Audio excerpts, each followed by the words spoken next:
I don't make I make no promises about the quality of said game. I have no idea if it's good. It's probably going to be fucking terrible, to be quite honest. But anyway, here we go. Thank you for meeting with me. If this is your first visit to the Bellflower Casino Resort, I hope you're finding it a pleasant one. I've owned this place for over 30 years. Running the Bellflower has been my life's work. A life which is almost over. I have terminal cancer. Oh. And I've been fighting it for years, but my time is coming to an end. That's terrible, mate. I've already come to terms with my condition, but it leaves me with a problem. I never found time to start a family, and I don't have any close friends. This hotel is all I have to leave to this world. It's my legacy, but I have no one to carry on that legacy once I'm gone. I need you to help me decide on the best person to inherit the Bellflower. Okay. I've made a list of 4 candidates, each of whom has a strong connection to this hotel. Unfortunately, I don't know any of them very well. I've invited them all here for the weekend under the guise that you want to do an interview with them for a book that you're writing about the hotel. Right. Now, they're being paid a healthy stipend for their time, so you'll likely find them willing to answer any questions you may have. I want you to learn everything you can about them and report back to me if you discover anything relevant. Their names are Ashley, Mallory, Sarah, and the last one is a couple of newlyweds named Todd and Becca. Right, so I'm just going to tell you right now, I'm not going to remember any of what you just said. So, Gnut's brought up a good point. Why do we need to do this under false pretenses? So that's a very interesting. So we're doing this under the guise of doing a book. Great, love that. So this is Mr. Davenport. He's dying. He wants to give the hotel to somebody. All right. So tell me a little bit about the newlyweds. The newlyweds. Okay, let's ask a question about them. I think there's something a little bit strange about the newlyweds. For some reason, I just feel like there's something going to be a little bit funky about them. I barely know anything about those two. Okay, then why don't you pick them? Their names are Becca and Todd. You already said that. I met them today when they were checking in. What? They came to Las Vegas to get married, and this trip is also doubling as their honeymoon. Yeah, I know it must seem odd to consider leaving my estate to a couple I barely know, but honestly, I barely know any of the people I'm considering. I figure that if they're staying here for their wedding and their honeymoon, then they're going to have a very strong emotional connection to the Bellflower Hotel. Plus, it almost seems like fate that they happened to check in today while I'm trying to make this decision. I'm counting on you to ascertain whether or not they're good people worthy of consideration as heirs.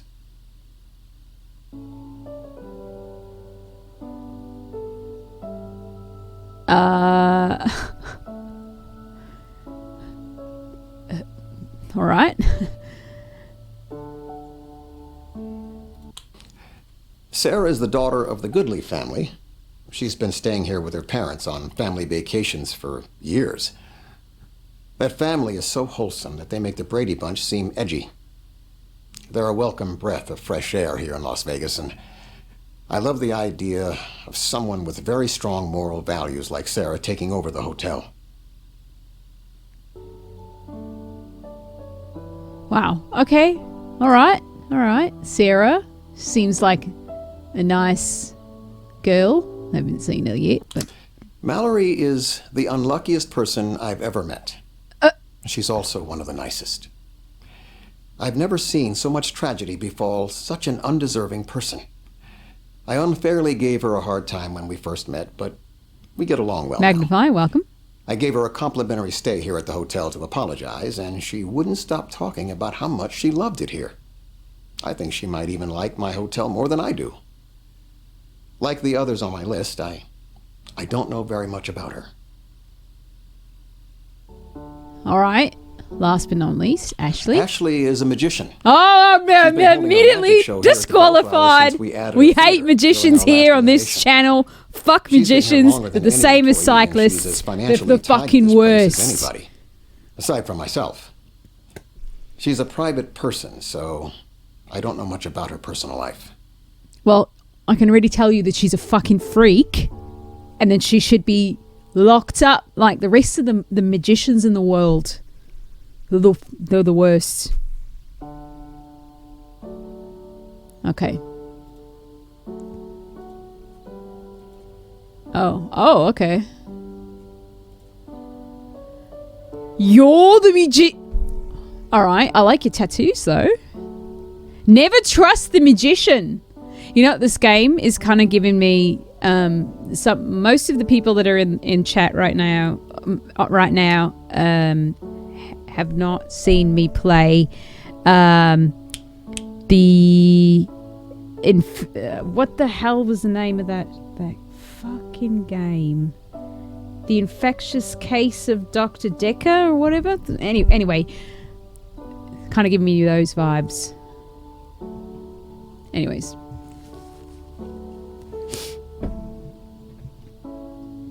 Mentor says he likes magicians and magic. Sorry to upset you. But anyway, you know what? I will say that it does...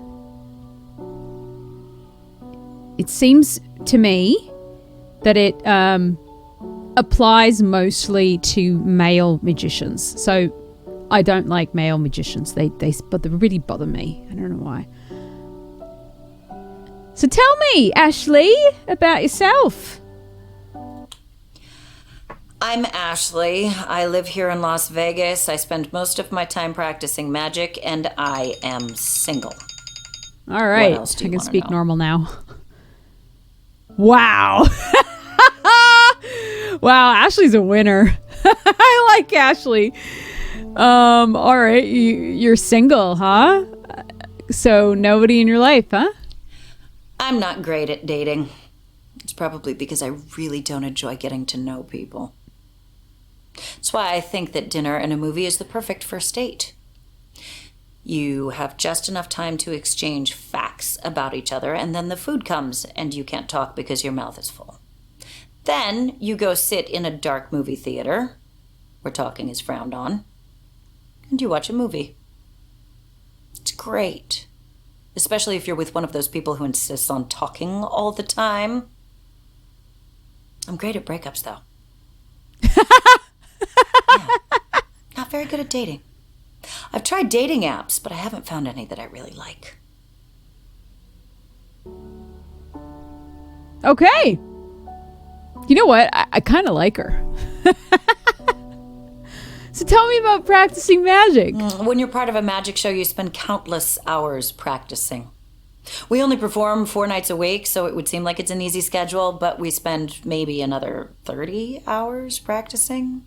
More if you're bringing someone new into the show. It's a lot. Okay, so you practice a lot of magic, a lot. You don't like dating. So you're great at breakups. Tell me more about that. The problem most people make when they're breaking up with someone is that they try to be too nice. And that's very selfish. Not the good kind of selfishness either. When you're too nice with someone and you're breaking up with them, it makes them sad. It makes them wish that you weren't leaving. It makes them think that maybe they should stay with you. Oh, so you be a bitch. When you're breaking up with someone, it is the one time of your life that you should be a complete asshole, so that they actually feel relieved. They feel like a burden has been lifted. Yeah. You should always be an asshole when you're breaking up with someone. That's why I'm very good at it. Surprised you haven't been almost killed. That's generally why women are nice when they break up with I don't know. Maybe she dates women. I don't know. Good at selfishness. Everyone talks about selfishness like it's some sort of sin. Selfishness is necessary. Everyone wants good-paying jobs. Want them to be in our country and not another country. That's selfish. Everyone wants those good-paying jobs to be in our city, not another city. That's selfish. I want those good-paying jobs to be mine, not someone else's. That's selfish. Selfishness is necessary for us to survive. Right. Ashley, tell me, do you believe in flat Earth? I really would love to know. I feel like you're a flat earther. tell me a little bit more about that. She's like, you know what? Has anyone ever told you about the fact that the earth is flat? I'd love to know more about that. Yeah, tell me. I don't particularly like any of the dating apps out there right now. Oh, yeah? They're all designed to let you chat with the person before you meet them. If you chat with the person before you meet them, then you find out how horrible they are and you don't want to meet them. Then you don't even get the social rewards of having gone on a date. Which are? You know what I want? I want a dating app where you don't ever have to go on a date. Where when you match with a likely candidate, the app takes the photos that you have each submitted and places them in a likely dating scenario. Then it returns the photo to you. You can put that photo on your social media platforms, and it looks like you've been on a date. And you've never had to go on a date. Everybody wins. I kind of like her, actually. She's horrible, but she's also kind of great. Maybe in small doses, but you know. All right.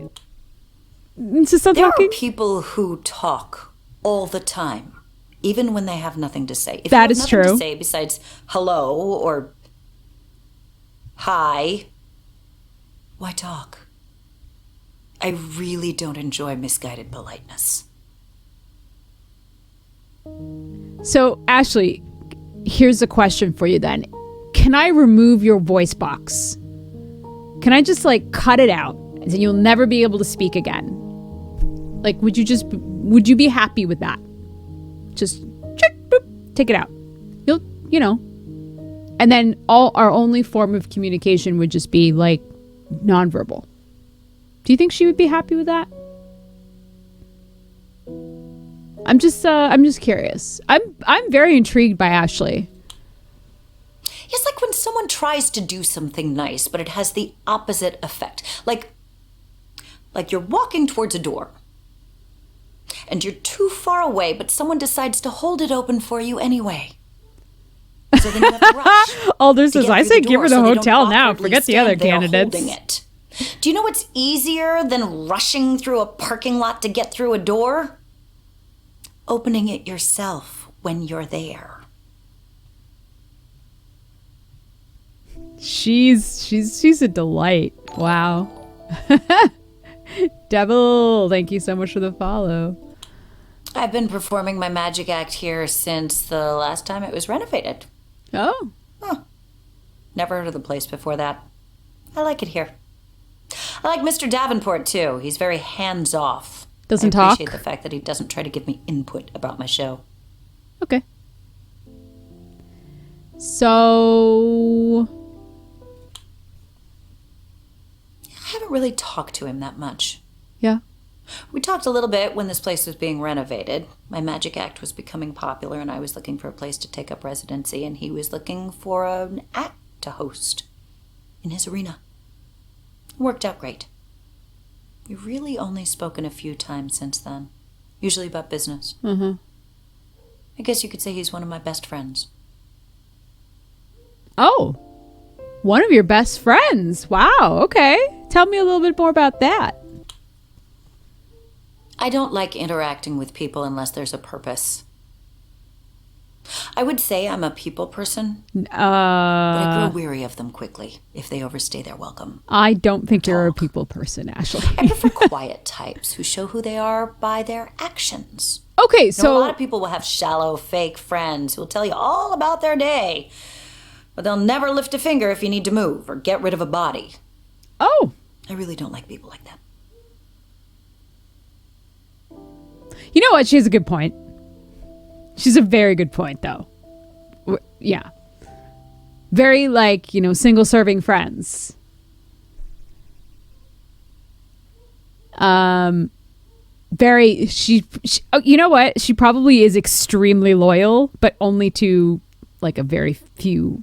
She's probably a Scorpio. Ashley's probably a Scorpio. I get it. So tell me a little bit more about getting rid of a body. How many times have you had to do that? I've never had to get rid of a body. Oh. But if I did, I wouldn't be stupid. about it. You know, everybody just tries to bury the body or throw it in a river with something heavy on it, trying to keep the cops from finding it. Right. The cops are going to find the body. But if I was going to get rid of the body, I would throw it in the river with a bungee cord harness attached to it, and then I wouldn't attach the other end to anything. So when the cops found the body, as they're going to, they wouldn't assume it was murder. They would just assume it was someone stupid who deserved to die. I mean, people win Darwin Awards every day. Why not take advantage of it? Okay, Ashley. Thank you. Thank you for that. Tell me a little bit more about your magic act. Oh, it's understandable if you didn't know that I had my own magic act. I'm not on any of the posters. I used to be. But I learned early on that audiences expect a magician to be male. Yeah, that's true. So I hired a male presenting actor as the magician. I started working as the assistant. My ticket sales, foomp, shot way up. That's shitty. So tell me about the magician. We promote it like it's his show, but he's essentially worthless. Yeah. He doesn't do much I'm of not anything. surprised. I've actually replaced the actor that's played the magician 3 times. Audiences never noticed. They're fine as long as there's someone on stage who looks like they expect a magician to look. Usually with a goatee. Yeah. For some reason, a goatee is mandatory.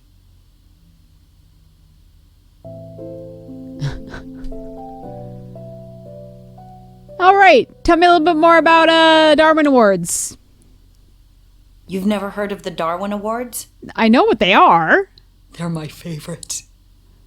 They're named for Charles Darwin, based around his survival of the fittest and genetics and stuff. So, whenever someone dies doing something that is so stupid, they do the human race a favor by draining themselves out of the gene pool, they get a Darwin Award. I used to love watching them on the internet, but now really it's just fails. They aren't legitimate Darwin Awards. So I watch a lot of roller coaster disasters instead. They're great too. Okay, Ashley, tell me about your assistant job. I'm not mad about it. My act has actually gotten a lot easier since I started working as an assistant and not the magician. I'll let you in on a little secret. Okay. The assistants are actually the ones who perform all the tricks in a magic act. The magician really is just there so that people have something to keep their eyes on. They're going to watch him, see if they can figure out the trick, see if he's doing anything sneaky. Everyone really just ignores the girls in the shiny outfits. But we're the ones making the tricks work. Now, magic is all about misdirection. The magician is the biggest misdirection of all. Mm-hmm. Okay, I'm done talking to you, Ashley. I'll come back to you. All right, here's Mallory. Okay, which one was the really wholesome family? Oh, here's the new... Damn, Becca! Bombshell with the cute husband. Okay, let's look at the... I have a feeling that there's something funky about these two. He's like... He works in tech or something, and she's like an influencer. That's what I'm thinking. My name is Becca. And I'm Todd. We're from New York City. Nice to meet you. So tell me what you do in New York. Oh, I mean, I love New York. We have the best sports teams, the best nightclubs, the best restaurants. It's such an incredible place to live. Even if I didn't have to live there for work, I don't think I could ever move. Yeah, I mean, there are just so many things you can only get in New York you can't get anywhere else. You should really visit if you haven't been before. There's this brony convention Todd goes to every year. Brony convention? He'd have to go back every year. No way he could miss it. It's all he talks about for a month leading up to it. Wait. Hold the phone. Todd goes to a brony convention. I love how she just casually dropped that. So Todd, tell me a little bit more about your brony convention. It's a convention for My Little Pony fans. Yeah, it's not as bad as it sounds. I mean, Lots of adults go. Oh, yeah. Actually, it's almost entirely adults who go. Yeah, I think the TV show is super sweet, but I've only been with Todd once. They don't really like girls going. I think it kind of messes with the whole bro part of brony.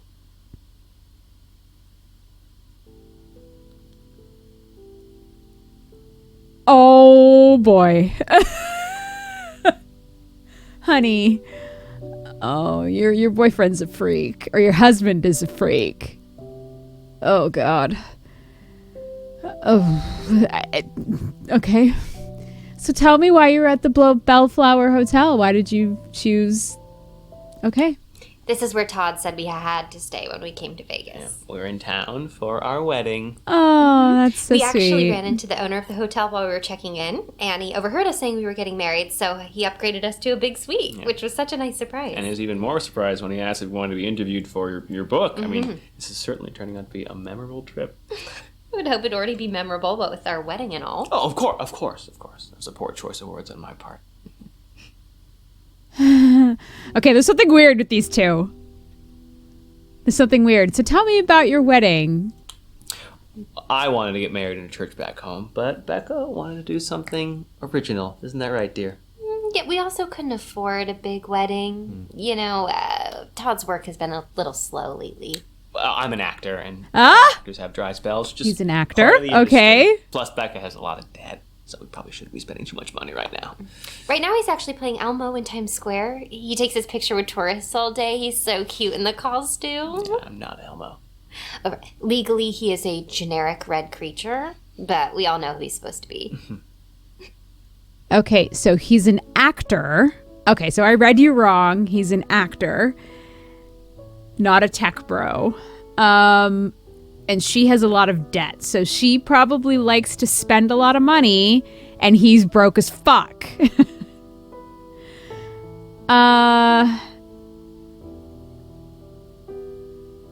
She likes to spend a lot of money that she doesn't have. She's in debt. And he's broke as fuck. And they flew to Vegas to get married with money that they don't have.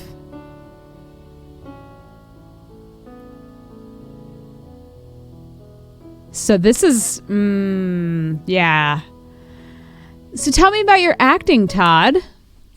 I think street performer is more of an appropriate term. He's never done any sort of stage acting. But I do have some exciting things lined up, actually. I'm going to be in an upcoming film in New York. It's a role in an unpaid student film, but it's a great start. It's a very promising student film. It's going to be seen by a lot Becca, of people. And the you're not exposure very is worth supportive of your husband's... It's a film about campus safety. They say that new students are going to see it for years to come. I just wish Todd had booked a speaking part. He has the talent. Oh, well, thank you, dear. Thank you.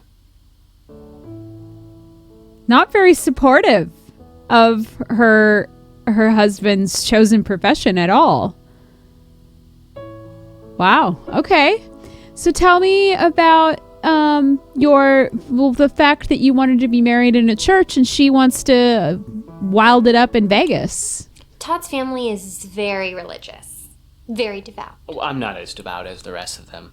Oh, no, you're just being modest. He's the only boyfriend I've ever had who insisted on keeping his virginity until we get married. Wow. How impressive is that? Jesus Christ. We just met. Why are you telling me this? So tell me about your virginity. Oh, it's not that big of a deal. It's kind of a big deal. I've had to go over a year without it, so. We've been together for 2 years, dear. Wow. I checked someone off my list last year. We promised we wouldn't have to tell each other that. The baseball player. Oh. Yeah.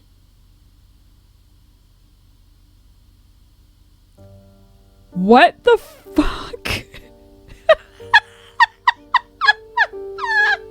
She's like, I fucked another guy while I was waiting, okay? So, calm the fuck down, okay, Todd? What the hell? These two. Okay, so tell me about your student film there, Todd. Oh, I'm not a student. I just responded to an ad on the internet. He actually dropped out of high school. Oh. I wanted to focus on my career. Yeah, I was actually working for a cell phone company at the time, and it was a great job. I was making good money, and I wanted to move up, but they downsized, and a lot of us lost our jobs. Oh. They laid off all the sign spinners at once, which was such a shame because Todd was so talented at it. We Wow, actually met when she's he was so sign spinning on the corner of our condescending. apartment. And you want to marry her? Wow, she's awful. They actually laid off all the sign spinners. You did such a good job of being a sign spinner. It's giving like the girl from The Wedding Singer, where she woke up and she was like, I woke up this morning and I realized I was gonna marry a wedding singer. That's that energy. So tell me about when you first met. So I just moved out of my parents' house into my parents' apartment building, and I didn't really know my way around the area. So I was running late for a meeting, and when I went outside, I saw Todd spinning his little arrow sign on the corner. So I went up to him and asked for directions, and instead of just telling me where to go, he spun his sign all impressively and pointed in the right direction. That was like the cutest thing. Oh, well, she came back after a meeting and she asked for my number, and we went on our first date the next day. And Oh, she's take charge kind of gal. After our first date. Mm-hmm. I knew it after the third.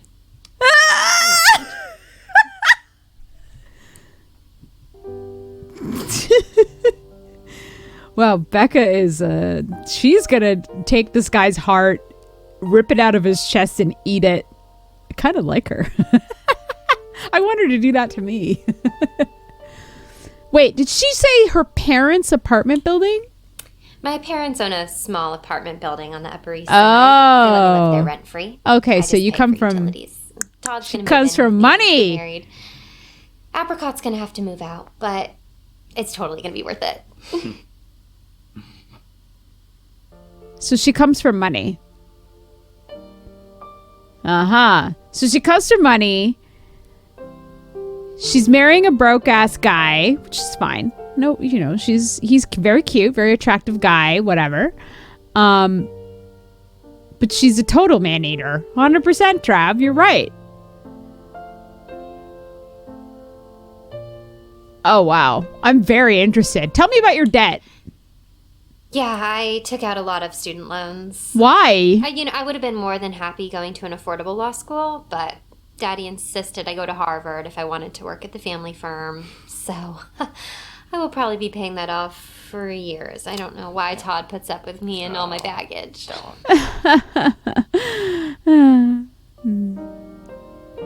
Daddy,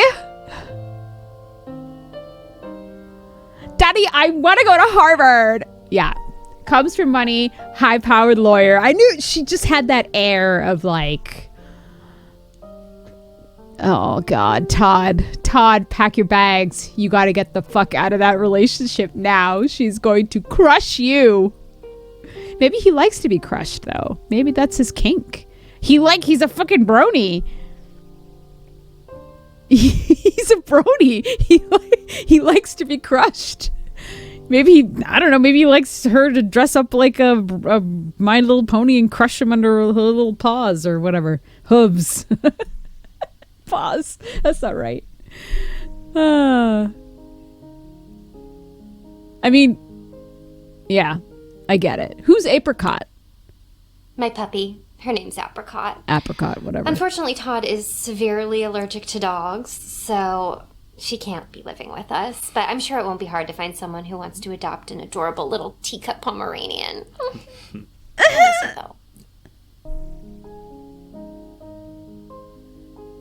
Okay, so tell me about the fact that you found out that he was the one on your third date. We streamed The Notebook at my place. All my past boyfriends had refused to watch it with me. Todd not only agreed, but he cried multiple times while watching it. Todd. I knew right then if he ever proposed to me, I'd have to say yes. So tell me about your past boyfriends. Oh, there were a lot of them. Am I right? They were all so full of themselves. They were either rich or famous, or both rich and famous. The worst combination. That doesn't impress me. They weren't as great as they sound, okay? No, some were actually very cool. But I don't really talk to them anymore. Todd gets a little jealous when I do. But Todd hangs out with all of his ex-girlfriends, except Lily, of course. Ooh, But, tell me you know, about I'm not Lily. worried Is about Lily them. crazy? You know, if he's not sleeping with me, he's definitely not sleeping with them. So, Wait, what? Oh, right, because he's a virgin. Oh, that's the reason why she likes him. It's because she wants to take his V card.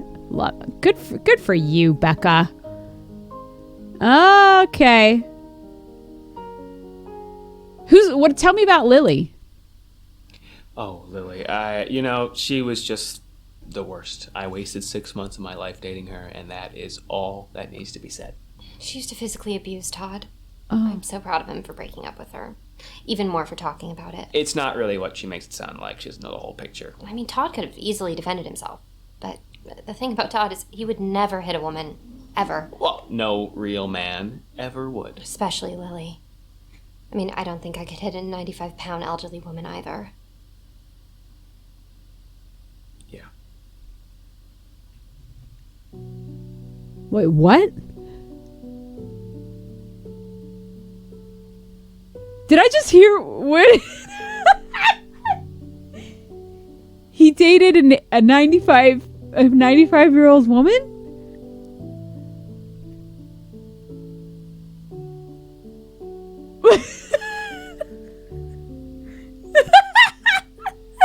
He dated a 95-year-old woman who he didn't have sex with because he's a virgin. I'm so confused. The Todd is wild, man. He's probably a huge freak, though.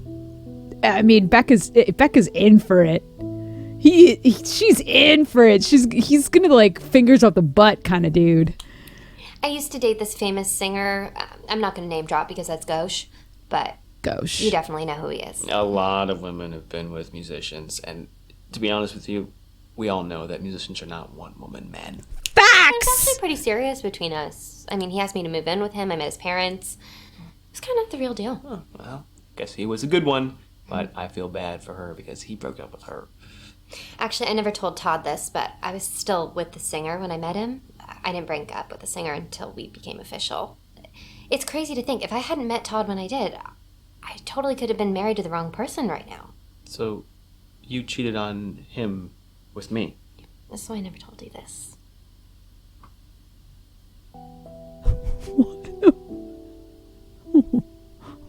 What?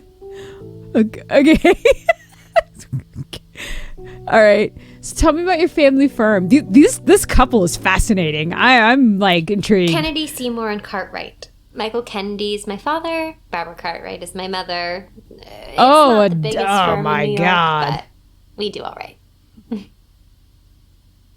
Double lawyer parents. Wow. Tell me about Michael Kennedy. My father doesn't really like Todd. Well, maybe because he's a at first, broke but actor. We get along better now. Hey, Todd Ryan. really wants to impress my dad. That's actually part of the reason why we're having this budget wedding. I'm sure Daddy would have paid for a big wedding if I asked, but Todd wants to prove to him that we're self-sufficient. Yeah, that's not going to happen. Tell me about your mom.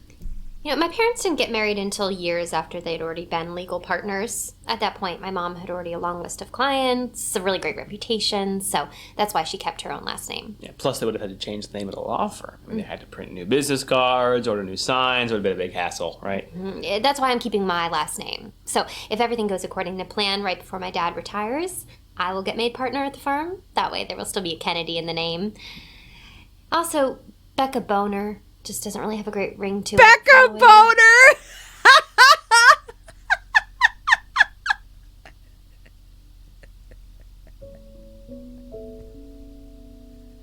Becca Boner! That's great. Yes, hi, I'm Becky Boner. Oh, that's great. That's yeah. That's like Julia Gulia.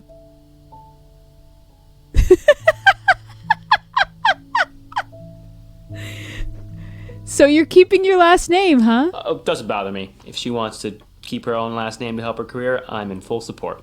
Todd's actually thinking about taking my last name. That way, if we ever adopt children, we won't have to explain. why we Adopt give it. children, so you're not going to have kids? Love that. Tell me more. Oh yeah, Becca here loves the idea of adopting children. Also, we can't really have children of our own because Todd's been sterile ever since his motorcycle accident. Yeah. Oh, at least my accident was cool. Oh, okay. Who's Seymour? What? Seymour was an older man at the firm. He retired when I was very young. I didn't know him very well. What? Huh? All right, Vegas. A Las Vegas wedding was her idea. I told her we could get married anywhere that she wanted. Vegas seemed perfect. It's affordable, and it can double as a honeymoon. Oh, plus it has casinos. She loves those. Oh, and it has strip clubs. Todd loves those. He actually made a list of all the clubs he wants to see before we leave. It was just a list of places. And there's one club on the list, but it's places that I want to see from the outside. Oh, Todd right. grew up in a very religious household, so he can be a little embarrassed about these things. It's okay, sweetie. I've seen your list. It's perfectly normal for a man to want to see naked ladies.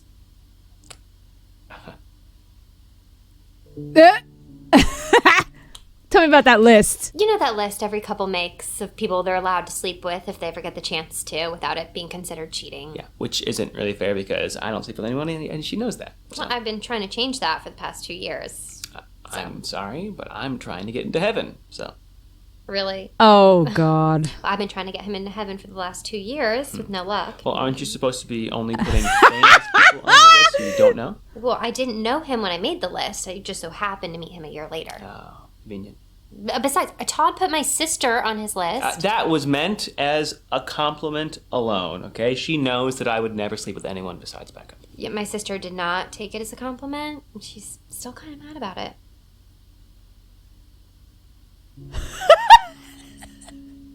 He put her sister on the hall pass list. Todd is a freak, man. I love this couple. They're the best. I knew my instincts were right about them being freaks. My little sister Rachel, she's so competitive. It's kind of annoying. And the best thing about it is that he told her, he's like, yeah, so on my hall pass list, I kind of put your sister. A G in middle school, so I skipped a grade. And then she skipped 2 grades. And then I graduated 5th in my class at Harvard. So she graduated 4th. It's like her only goal in life is to be just marginally better than me at everything she does. The two of them have been at it since they were very young. Everything is a competition between them. Yeah, competition, I rarely win. But luckily she did not go into the legal field. She took the easy route. Medicine. I'm kidding. No, if she had joined the family firm, I'm sure she would have been made partner 2 years before me, despite being 2 years younger, but it's fine. Okay. Todd's proposal was the most unique one I ever had. How many people have proposed to you before me? You were the 4th. I've told you this. Oh, the first guy was at the Eiffel Tower. Ugh, so cliche. Second guy did the whole, wedding ring at the bottom of a champagne flute at the 5-star restaurant on Valentine's Day. We've all seen it. Yeah, these guys have no originality. The third guy was the worst. He had the proposal up on the Jumbotron at a basketball game. Like, how was that supposed to impress me? He literally owned the basketball team. He could make it say anything he wanted.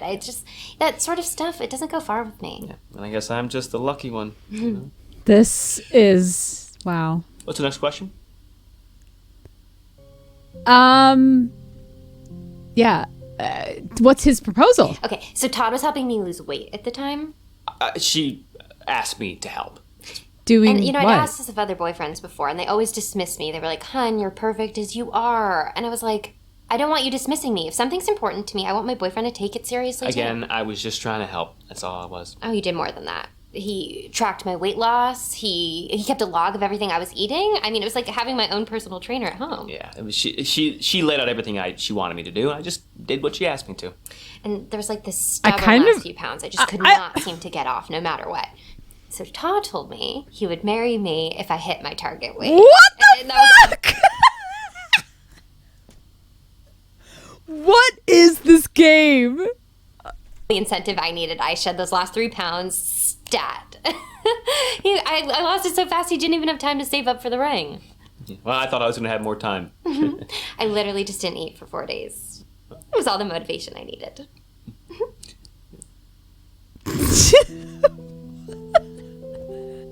I lost those pounds so quickly. I can't. This is so fucking hilarious. Okay, tell me about that ring, though. We just decided to skip the whole engagement ring thing. He can't buy you a ring. He's broke as fuck. It's such an outdated concept. Plus, Todd thinks it's a waste of money. Well, engagement rings are a scam. There's a great Adam Ruins Everything video about that, actually. Yeah, plus I deal with a lot of high-profile clients at work, so if I had a ring, it would have to be huge, something that Todd couldn't afford, really. I know that sounds shallow, but, you know, people really do judge you for the clarity and size of your diamond, so yeah, it's best I just don't have one at all.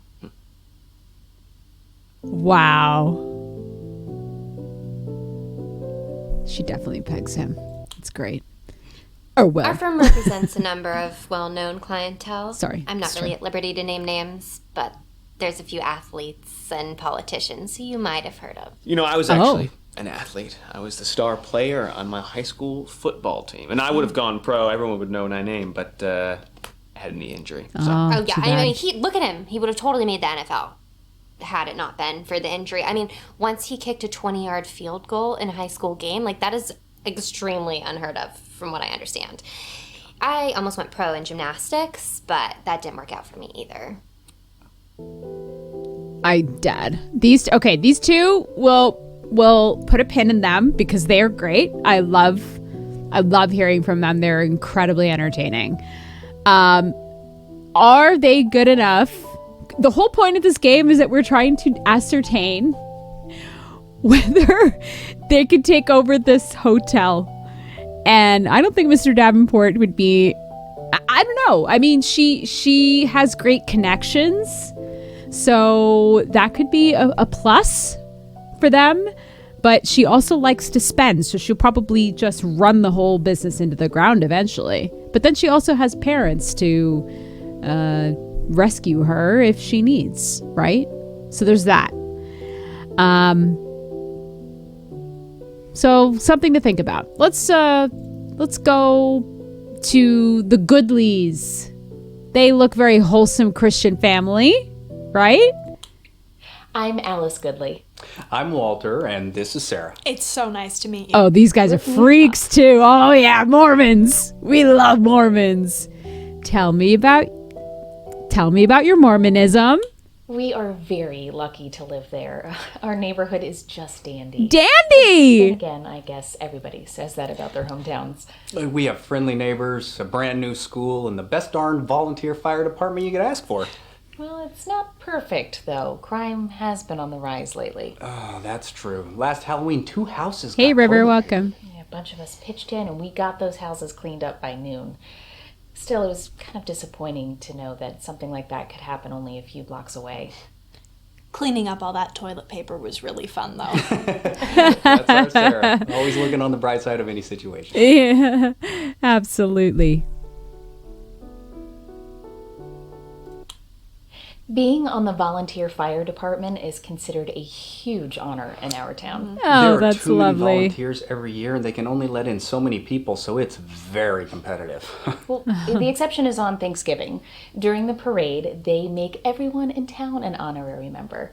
It's a nice gesture, and everyone gets very excited about it. We go all out for Thanksgiving. We go all out for all holidays in general. You should visit on Independence Day. We have a top-notch fireworks show every year. Oh, and don't forget about the Easter egg hunt. Oh, the Easter egg hunt. Okay, great. Okay. Easter egg hunt. Tell me about the Easter egg hunt. You'd think the hunt was just about the kids, but it's just as much fun for us grown-ups, too. The night before the hunt, all the adults get together and spend a few hours hiding the eggs. The next day, all the kids spend a few hours looking for them. It's like the adults get to play, too.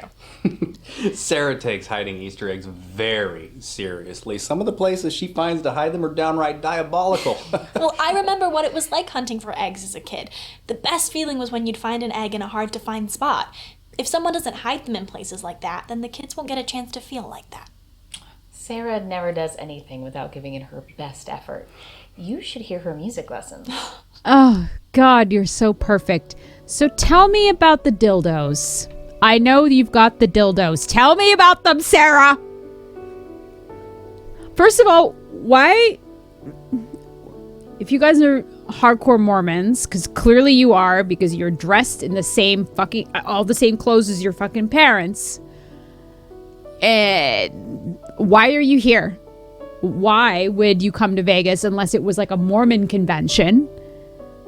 Which doesn't make sense. Like, why would they would have a Mormon convention in Vegas? They would just have it in Utah. Correct me if I'm wrong, chat. Trav says, why would this family even be in Vegas? Like, there's something going on here. There's something fishy. Did Mr. Davenport say why Sarah is here? Or why she's working here? Sarah's learning to play the piano. I'm not that good, but I'm trying really hard to get better. Oh, that's At the lovely. rate she's improving, though, she might be a famous musician by this time next year. She's exaggerating. I wouldn't want to be famous anyway. Piano for me is just like a hobby, like you're knitting or daddy's gardening. Oh, God. Okay, these people are boring as fuck. We love this hotel. We come here every year on vacation. We take You come on lots of family vacation. vacations together. Okay. The only thing better than seeing the world is seeing the world together. This is my favorite vacation we take. I love coming here to Vegas. That is true. It's all she talks about for months leading up to the trip. I do get pretty excited about our vacation time. Okay, so what is it about Vegas that you love so much? A few years ago, we heard that Las Vegas had undergone some changes and was very family friendly now. Once we heard that, we just had to come check it out. And we were not disappointed. There's a lot more to do here than just gambling and attending wild rock concerts. There's an aquarium, a history museum, and gondola rides. We Gondola even found a soup rides! kitchen that lets us volunteer every time we come here.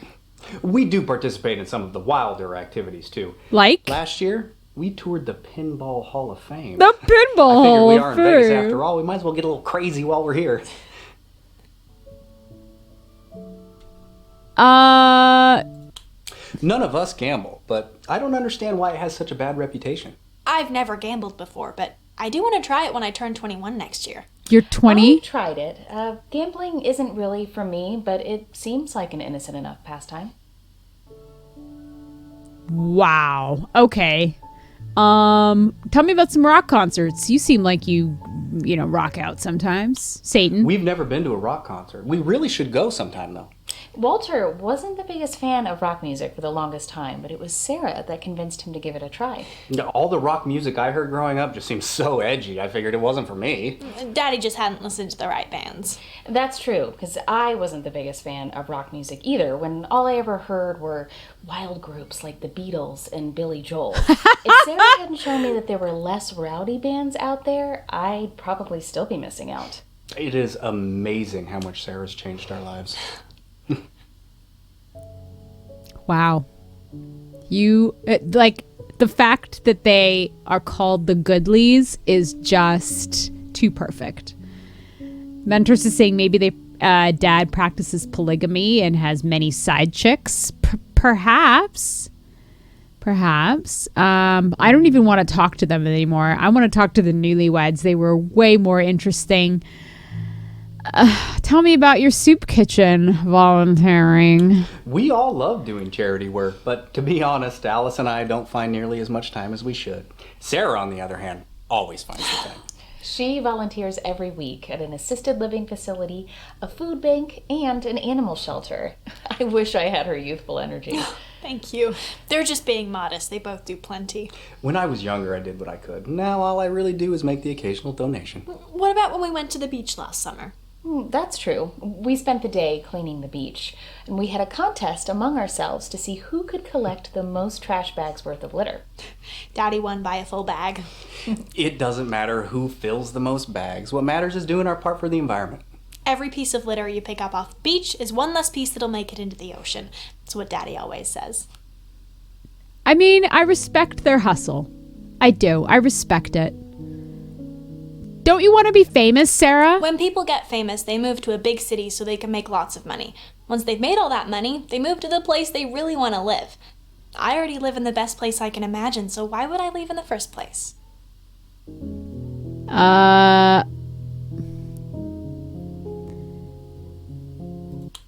I love volunteering there. Some of Sarah's best friends are residents there. She's talking about Harold and Eleanor. I've learned so much from them. They love having her there, too. They tell me all the time. Walter and I thought we did our fair share of volunteering, but Sarah puts us to shame. It Wow. really shouldn't count as work. Wow. It's fun to do. So tell me about Harold. Oh, God. You know what it is? Harold and Eleanor, she's the third. It's a throuple.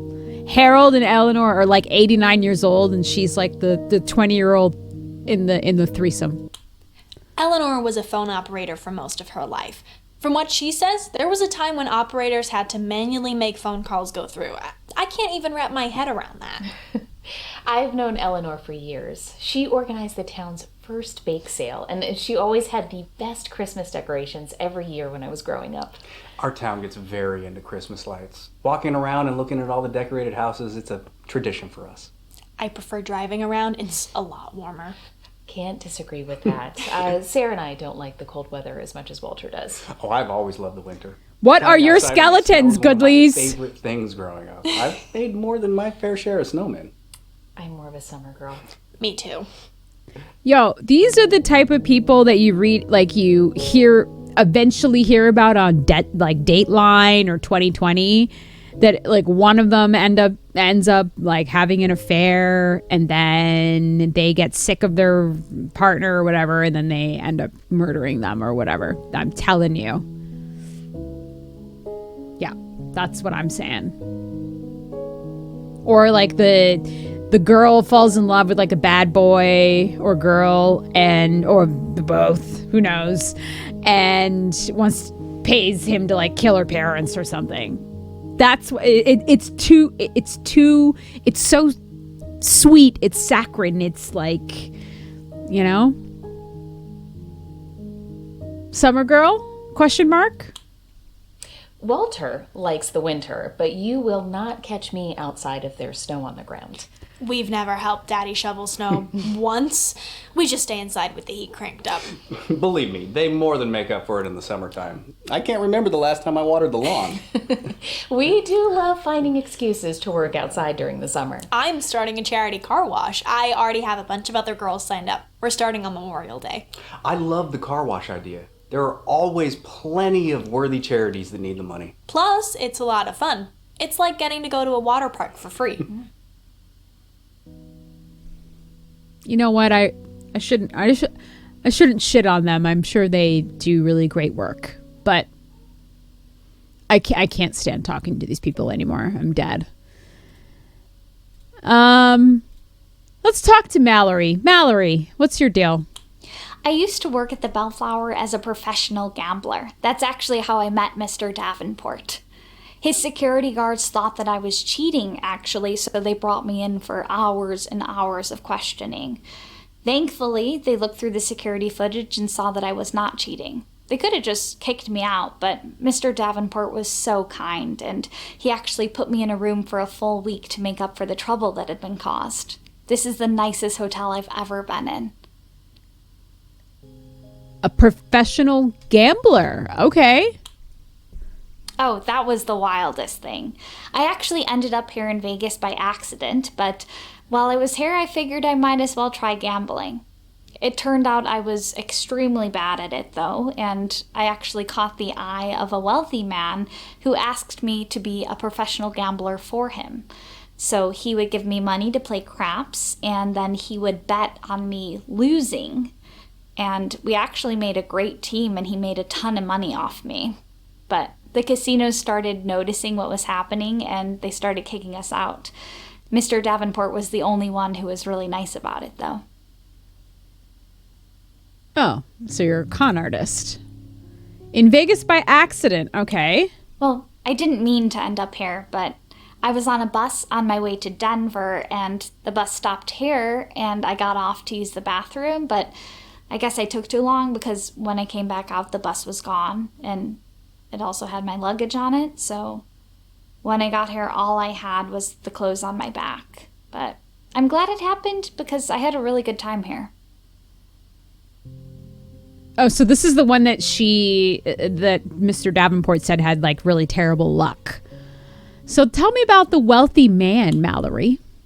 Oh, he was a rich person just like you'd see in the movies. I mean, he had a 3-piece suit on with a jacket and a matching vest and everything.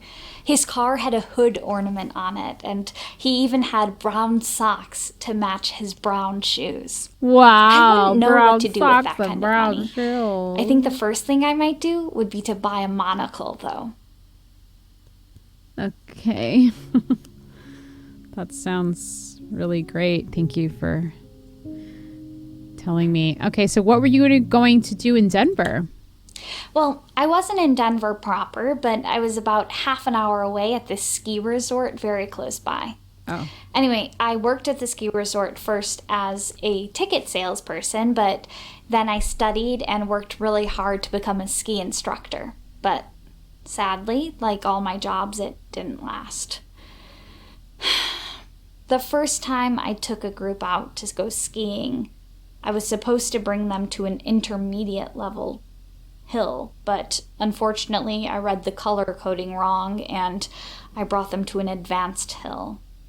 There's a huge difference between an intermediate hill and an advanced hill.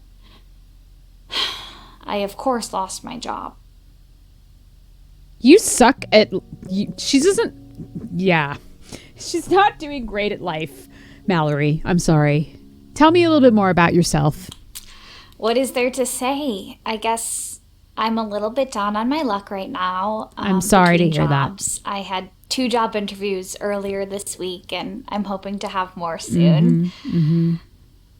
I don't like to admit this usually, but it might be important for your book. I'm actually homeless currently. Oh. It might surprise you that I actually came from a fairly wealthy family. My dad was some sort of hotshot furniture salesman, and my mom was a cable TV installer. We actually owned our own house. It was double wide. Oh. But yeah, I guess I always thought I'd be a big success like my parents, and I guess it's just all right that they're not around anymore so that they don't have to see what my life has turned into. You know, I didn't exactly meet their high expectations. Oh, boy. Mallory. Now I feel bad for her. Because clearly she's going through some shit, you know? But if we give her the responsibility of running a hotel, she's going to run it into the ground quicker than, say, someone like Becca, who doesn't have, you know what I mean? So tell me about the fact that you're homeless, Mallory. I wasn't always homeless. Actually, when I was in Alabama, I had 3,000 square feet to myself. Wow. I felt like a wealthy land baron or something. But I didn't have a house on the land, but I did have a really nice tent at first. It was great. I lived there for a full year before I could save up for a house. Well, not a house. I actually bought an 8-foot by 10-foot shed. Oh, how very Bubbles of you. It was just as good as a house. Yeah. It had a roof, 4 walls, a window, a door, everything I needed. I don't know why more people don't just live in sheds. Yeah, it's very Bubbles. I like it. It's very good. Tell me your jobs. I've done it all. Okay. I've delivered pizzas. I had an ice cream truck. I worked in a pet shop. I even worked on a cruise ship. I've had some truly wonderful jobs, but sadly nothing ever worked out. That's too bad. Okay.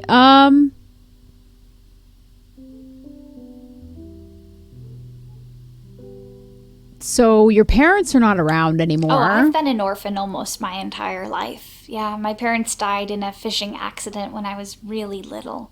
Okay. The only living relative I have is my Uncle Albert, but we don't really talk at all. He's been in and out of prison my whole life. Oh, okay.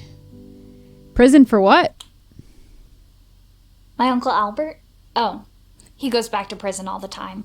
He's actually serving a life sentence, but he keeps escaping. Oh. I don't know how he keeps getting out, but the guards catch him and put him right back in. Albert is from the dark side of my family. We didn't like to associate with them very much growing up. Oh, that sounds interesting. Tell me more about the dark side of your family. We were always a little bit ashamed to be related to Albert's side of the family, to be honest. I mean, I know that I'm not some great success or anything like that, but at least I'm trying to better myself. Albert's mom was a lawyer, and his dad was a member of Congress for over a decade. It's like they didn't even try to have honest jobs. Okay, tell me about that fishing accident. My parents used to take me fishing on the southern coast of Alabama. I don't think we were supposed to be fishing at the spot they found, but there was never anybody around to tell us to leave, so we did it anyway. It was really nice, and almost like a real vacation. Anyway, we didn't have a real boat. We had just 3 of those floating pool chairs that we'd like paddle out and just sit there and fish. It was really relaxing. Anyway, Oh, it's really one day not so my great. parents caught an undertow and the current pushed them out deep into the ocean. So luckily I managed to get to shore, but it took me a while to find anyone for help. The authorities searched and searched for them, but all they could find were their pool chairs, empty. It was really bad, but I was placed into the foster care system. Oh, wow. Okay. So foster care. Tell me more about your foster care I wasn't in experience. the foster care system for very long. When I was 9, I was placed with a foster family, but unfortunately, my foster parents died the first night that I was with them. A burglar broke in and murdered them. My foster mom was able to call the police, but by the time they arrived, they were already dead. And the police couldn't find the burglar anywhere. The prosecutor on the case assumed that I had murdered my foster parents. Oh my God. And even accused me of killing my birth parents. So he got the judge to sign off that I was going to be tried as an adult instead of a child. Oh my God. Even though I was only 9. Luckily, they did find the real killer, and it turns out he was just really good at hiding, and he was in a crawl space under the house. So, unfortunately, due to this legal loophole that in Alabama, I was now considered legally an adult, so I was out of the foster care system, and I had to find a job, so... At 9 years I worked in old? a coal mine. It wasn't the work I wanted to be doing, but it paid something. And then, when I was 18, I moved out of Alabama. So you were 9 years old. Okay, wait. So you were accused of murder at 9, and then you worked in a coal mine for 9 years. That's the most Alabaman story ever. What the fuck? Okay, so you moved out of Alabama, so tell me more about that. I didn't have much money saved up, so I had to hop onto a train like they do in the movies. Only it wasn't exactly like how they do it in the movies because there were no big empty cars with those open sides that you could just hop right onto. The best I could find was a small platform that stuck out from the train a couple of inches. I was able to put my feet on that, and then there was a handle that I could cling to. I figured that I could just stay like that for an hour, and then I'd be across state lines, but unfortunately, the train picked up a lot of speed, and I was stuck clinging onto the train up until Detroit. Detroit? What the fuck? That's a long way, girl. Well, I hadn't intended on going to Detroit, but since I was there, I decided to make the most out of it.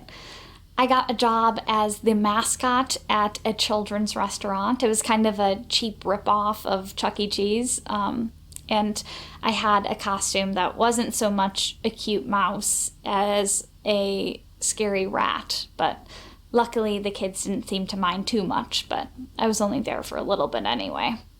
Wow. The first time I got my paycheck, I went to the bank and I was still in my rat costume. And unfortunately, 2 bank robbers came in, also in costume. Did they steal your when money? the police showed up, they assumed that I was with them and arrested me along with them. I was able to sort things out at the police station and I got off, but my picture in costume was already in the newspaper, so my boss didn't like seeing his mascot on the front page of the newspaper for bank robbery, so I got fired.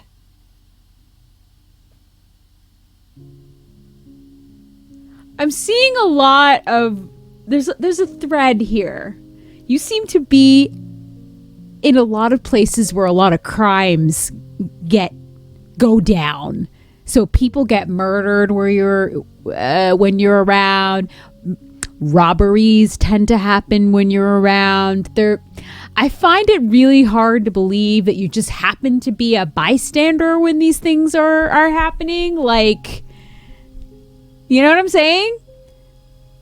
Like all of a sudden, yeah. So people in chat are also agreeing with me. She's a fucking liar. Now, granted, she's probably had to. I mean, did she kill her parents? I don't know. But she probably had a horrible upbringing and had to lie or, do whatever she lie, cheat, and steal to survive in her life, I'm sure. But again, circling back to the point of this game, do we want her running a multi-million-dollar hotel? She might actually be very good at it. like in a mob boss kind of way. But she doesn't have the riz to be a good mob boss.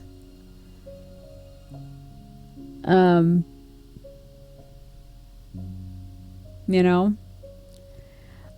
still think the newlyweds would be good. The Goodleys are boring as fuck. Like, they wouldn't bring the chaos. It seems like Mr. Davenport has a bit of a soft spot for Mallory. Because he's an idiot. But, yeah, I don't know what... Yeah. There's only 3 of them, right? Mallory, Sarah, and Becca and Todd, right? Okay. Yeah.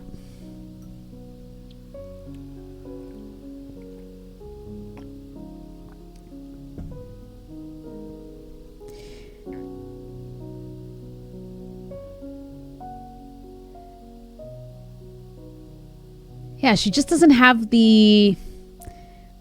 Having a criminal run something like that might work because she's got the hustle for sure, but doesn't have the flair to be good at it. Not like in Casino, like Robert De Niro in Casino,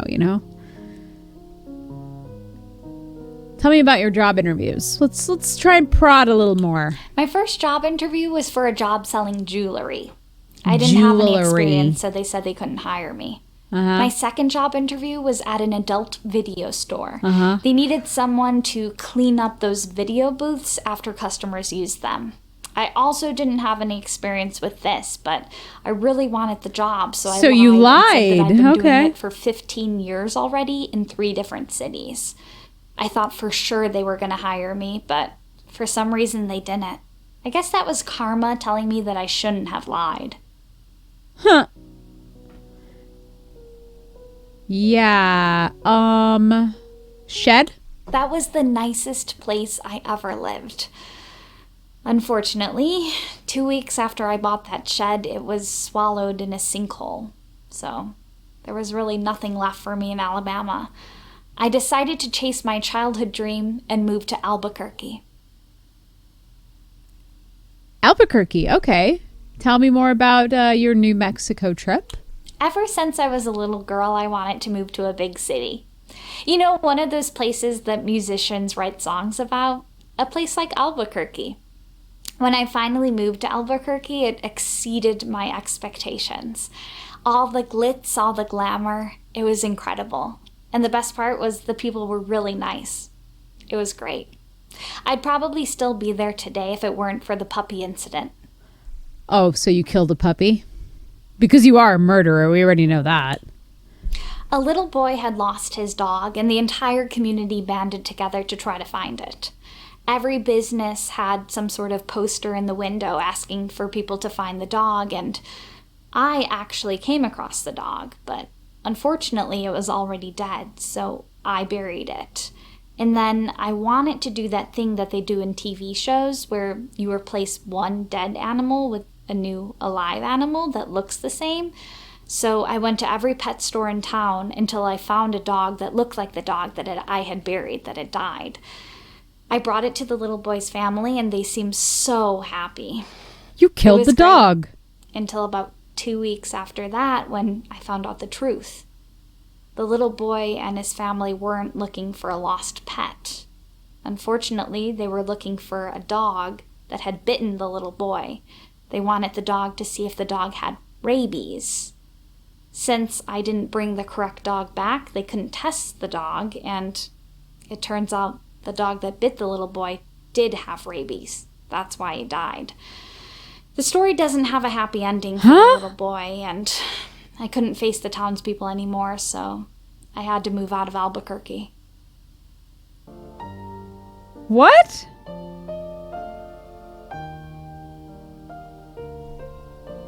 So she didn't kill the puppy?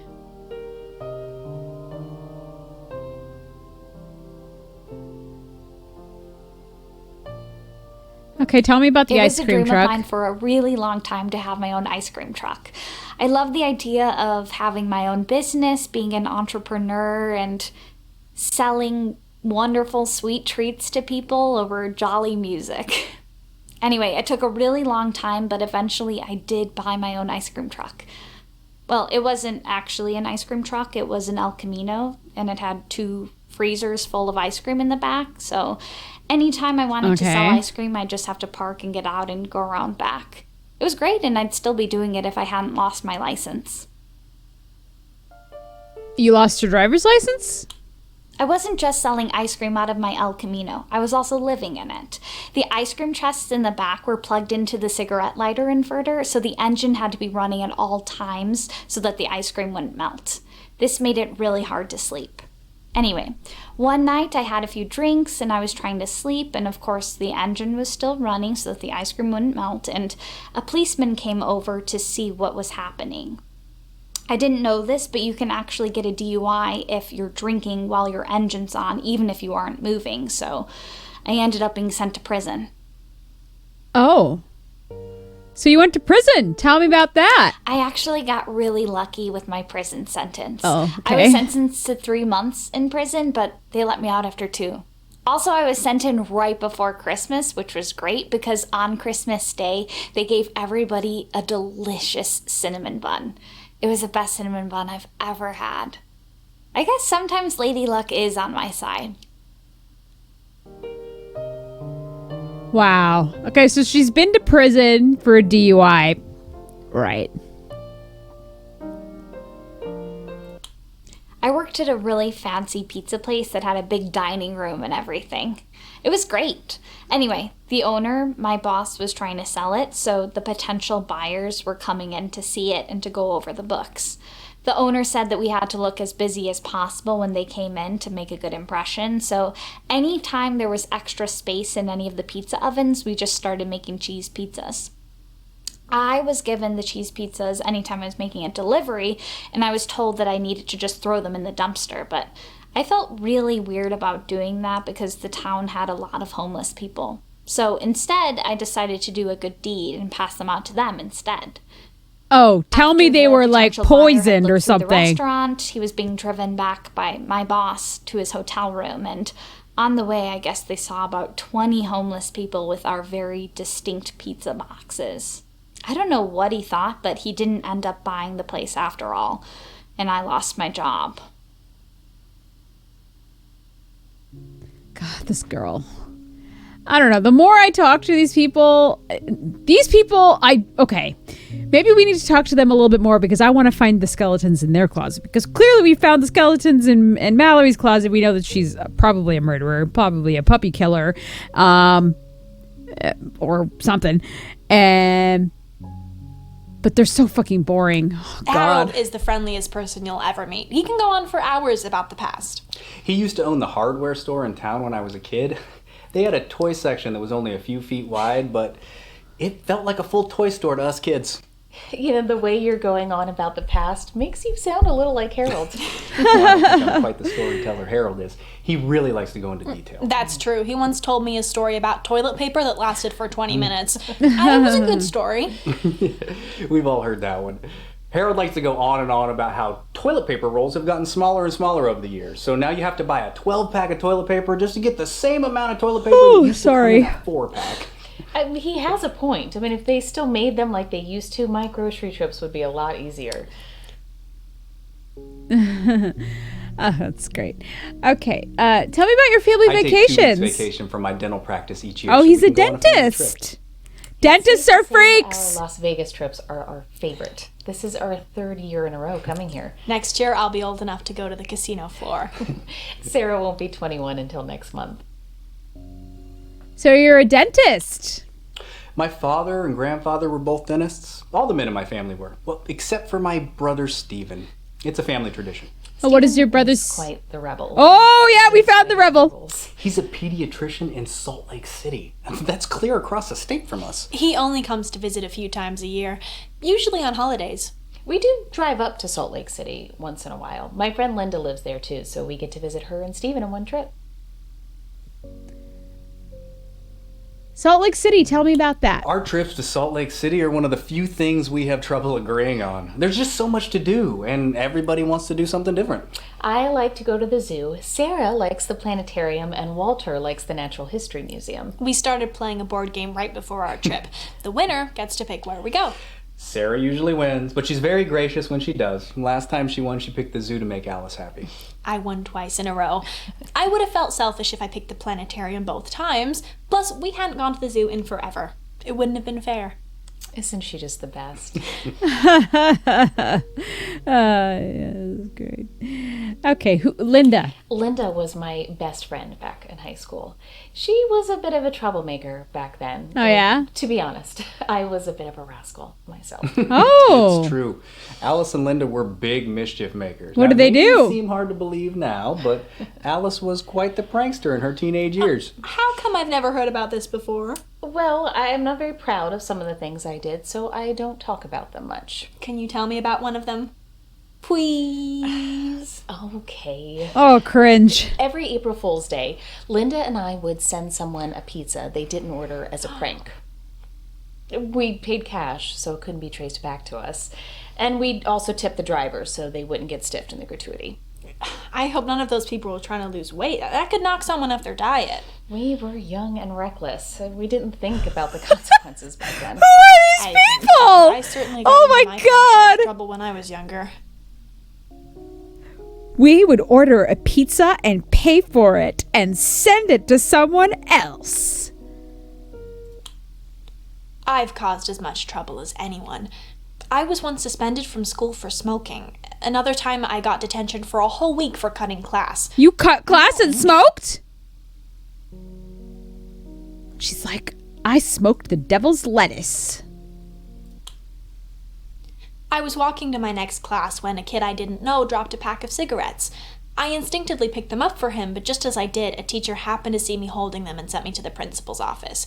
I couldn't say they weren't mine without telling on the other kids, so I got suspended. Right. It worked out for the best. The kid eventually felt bad that Sarah was taking the blame for him and told the principal what really happened. Then he later became Sarah's first boyfriend. Oh! Sarah's first boyfriend. Tell me about that. It's not what it sounds like. A couple of girls at school were playing a prank on this kid Tommy. He was really unpopular. They pretended he had a secret admirer and started passing him all these fake notes. They were just building up his hopes to crush them. Eventually, so many kids got in on the prank that nobody even knew where it started. I didn't want to see him get hurt, so I pretended I was the admirer and we dated for 2 months. He turned out to be a nice guy, but I was only 17 at the time and nowhere near ready for a boyfriend yet. That's fucking awful. Okay, Heathers. One thing you should never do is stiff a service worker. Tips are most of their income. I'm ashamed to admit I am guilty of that myself. Walter, There you're was a terrible. time You should where be I burned didn't at the know You were stake. supposed to tip housekeepers when you stayed at a hotel. I'd been traveling for years before I realized it. I have no idea how many housekeepers I stiffed without realizing it. A lot of people aren't sure when they're supposed to tip and when they aren't. It's a big problem. Well, I don't use a smartphone myself, but I hear one of the big problems these days is people don't know they're supposed to tip app workers. I thought everyone knew that one. Oh my god, these people. Cutting class, tell me more about that. I skipped study hall and snuck into the school gym. The principal caught me and I got a week's detention. It's really not a very interesting story. Well, that's not the whole story, is it? You didn't mention why you went to the gym. I was helping to set up a surprise party for the principal. His 25th anniversary at our school was coming up, so we had to do something for him. My study hall teacher knew Sarah, and gave me come permission on, to skip class, but I couldn't say you that were without ruining the you were surprise smoking party. the crack. I still feel bad about lying to the principal. Now, honey, lying is sometimes okay when it's to help the person you're lying to, like when we got you your glasses. I know, Daddy, but it still feels wrong. So you don't use smartphones, huh? We're a flip phone family. I love flip phones.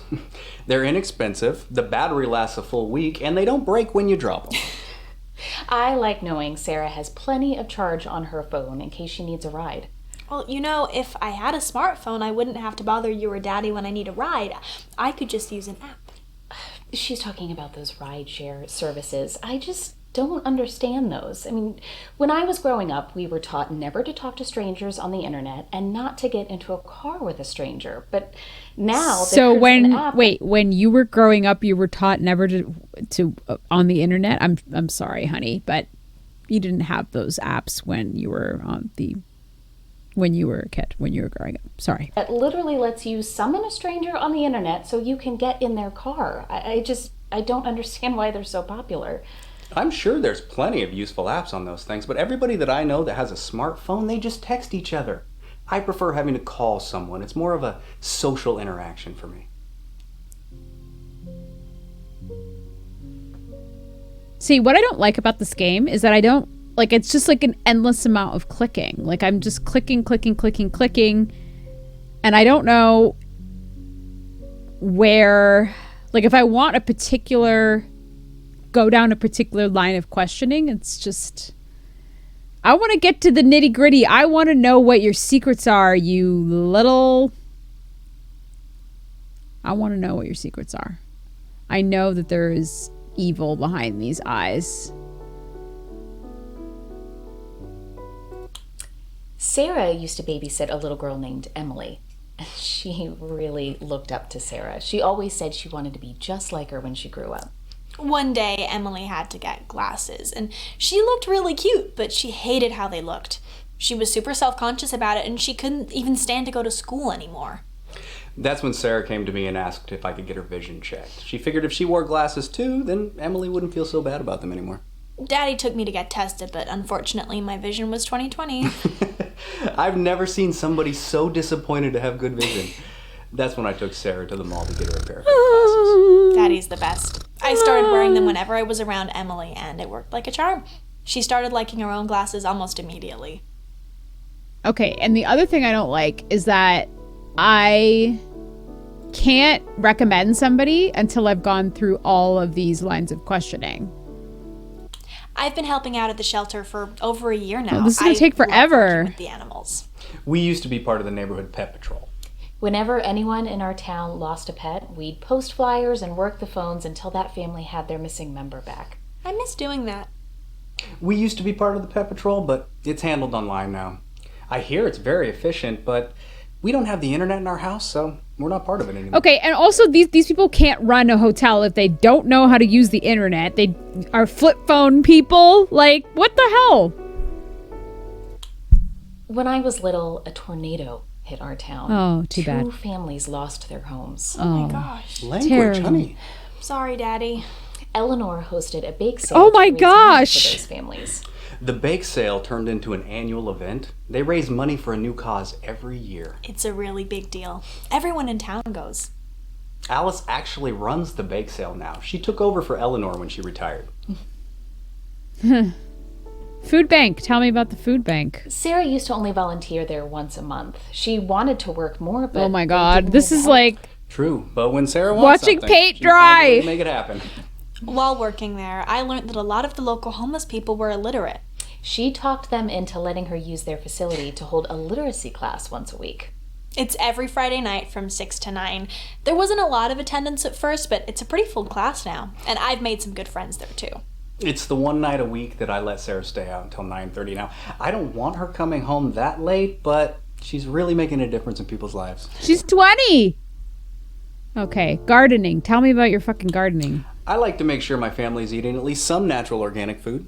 Everything is so processed these days, and you can really taste the difference when you eat fresh vegetables straight from the garden. Daddy works really hard on his garden. I don't consider it work. I enjoy it. Plus, it gives me a chance to spend time outside. Adults are weird. They can do anything they want, but if they want to, I don't know, play in the yard, they won't do it unless they find an excuse. I love Sarah's outlook on life. Okay, so you don't use the internet. Okay, actually, let's do these other ones first. I do. Tell me about your knitting. Knitting. I make clothes and blankets that I donate to local homeless shelters. We used to just donate money, but there are just too many people in need. There's never enough money to go around, and winters get very cold in Utah. And since we're able to buy fabric in bulk, we're able to donate 5 or 6 times as many supplies as we could otherwise. The hats she makes are really nice too. They're so much more comfortable than anything you can buy at a store. Oh, you're so sweet. Thank you. That's nice. Water park. I love water parks. One of my favorite things about living in Utah is that we have so many of them. I'm a bit of a water slide enthusiast myself. I'm not really into the water slides. My favorite part is the lazy river. I think Sarah's favorite part is all the attention she gets from boys when she gets to wear her bathing suit. That's nice too, but I've always loved water parks. My parents used to take me all the time when I was growing up. My favorite ride is the one where you have to cross a bunch of lily pads while holding on to the rope. Walter always makes it possible. That defeats the purpose. You're supposed to fall in. What's the point of going to a water park if you're not going to get wet? I like the challenge. It's hard to get across. Plus, my feet get wet. I don't think he gets it. I hate these people so much. So you don't use the internet? I know people who have internet in their homes, and it does seem pretty useful, but there is a lot of bad stuff online. I mean, yeah. I've been online, and there's a lot of good stuff on there too. I'm sure it has its uses. It's just too easy to stumble across unpleasant language or other bad things. I just don't want it in my home. Walter's dental practice does have its own website. People can book appointments online. My secretary Janet runs the site for me. We have internet at the office, and she is great at using it. She spends some of her downtime on a website called the TikTok. Oh, I've never heard of that one. What is it for? Honestly, I have no idea. Janet has showed it to me multiple times, and I just can't wrap my head around The it. TikTok? The TikTok. Tell me about your secretary. Are you fucking her? I've known Janet for years. She's in my book club. I play golf with her husband, Frank. They're good people. Frank and Janet invited us up to their fishing cabin this weekend, but we had to turn them down. We didn't want to be rude by declining, but fishing really isn't our cup of tea. I just don't see how snatching another life form from their home could be fun. What did those poor fishies ever do to us? Okay, tell me about... My mom and dad live just a few blocks away from us, so I get to see them all the time. Oh, did you think Sarah was our daughter? We get that a lot. I just don't understand why so many people think we're related. I don't see the resemblance. Yeah, Sarah and I aren't related, but we are married to the same daddy. We met Sarah when she was 18 and fell. She became my second wife 6 months later. Well, I can never live up to his first wife, but Alice is amazing. Oh, Sarah's just being modest. She is an incredible wife. She's a crackerjack in the bedroom. Oh My because I had God! such a great teacher. Oh Sarah's my the real God! You could use your feet in the bedroom? We had never heard of such a thing, but Sarah showed us, and now, by golly, Walter can't get enough of it. And don't forget the thing you do that Alice likes. I have no idea how she comes up with these things. Well, I didn't invent them. I learned them on the internet. What? Well, the internet doesn't seem that bad. Maybe we should think about getting a computer. Can we, Daddy, please? Okay, did not see that coming, but yes, mentors, you called that. And yes, that makes sense. Mormons. Oh, did you think that she was our daughter? No, she's a sister wife.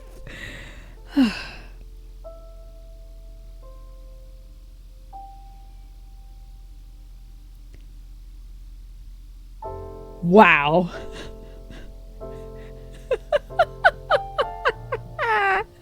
Was not expecting it. Very well played. Well played. Okay, let's talk to.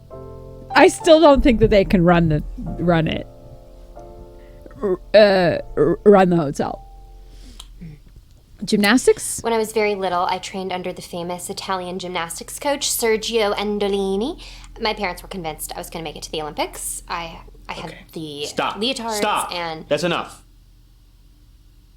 Sergio Andolini isn't a real person, all right? We're not married.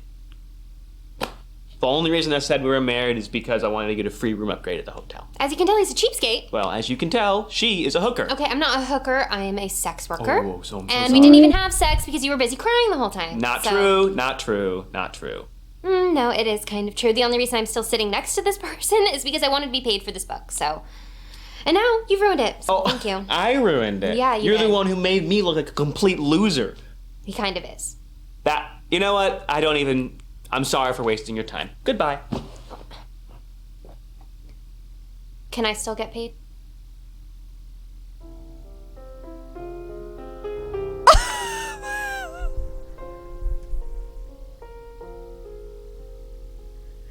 Okay. That I didn't expect either.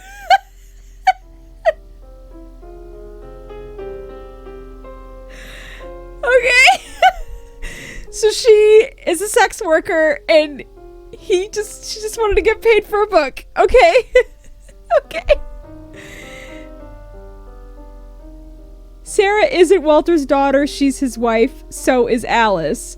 Becca and Todd aren't on their honeymoon, they lied to get a room upgrade. So let's talk to Ashley then and see what her deal is. You can get away with anything as long as someone's attention is focused on something else. That's the key to all of magic, half of life. Everyone knows it, nobody cares. Back when I really was an assistant, I worked for a magician, the great Zambini. He based his signature trick on this very thing. See, we were part of a traveling carnival, and our stage was outdoors. At the beginning of the night, the back of the stage, a Zamboni was parked. It was the Zamboni. And he would tell the audience that at some point during the evening, he was going to make the Zamboni disappear and no one would notice. Okay. So about halfway through the evening, we would have this assistant come out that the audience had not yet seen. Her name was Kelly. She was particularly alluring. And the other assistants and I would help her up on top of a platform, and we would begin tying her up with scarves. We'd really take our time about it, make it very erotic, and Kelly would wiggle and pout and make these cute little squeaky gerbil noises. While this was happening, Zambini would pull out his keys and drive the Zamboni off stage. Then he'd run back.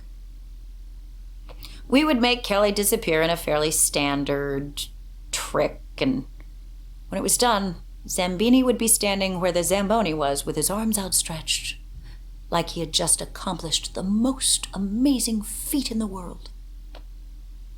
And the audience loved it. They would clap like it was the best thing ever. It was grotesquely sexist, but it worked. Okay, Kelly? I haven't talked to her since we worked together.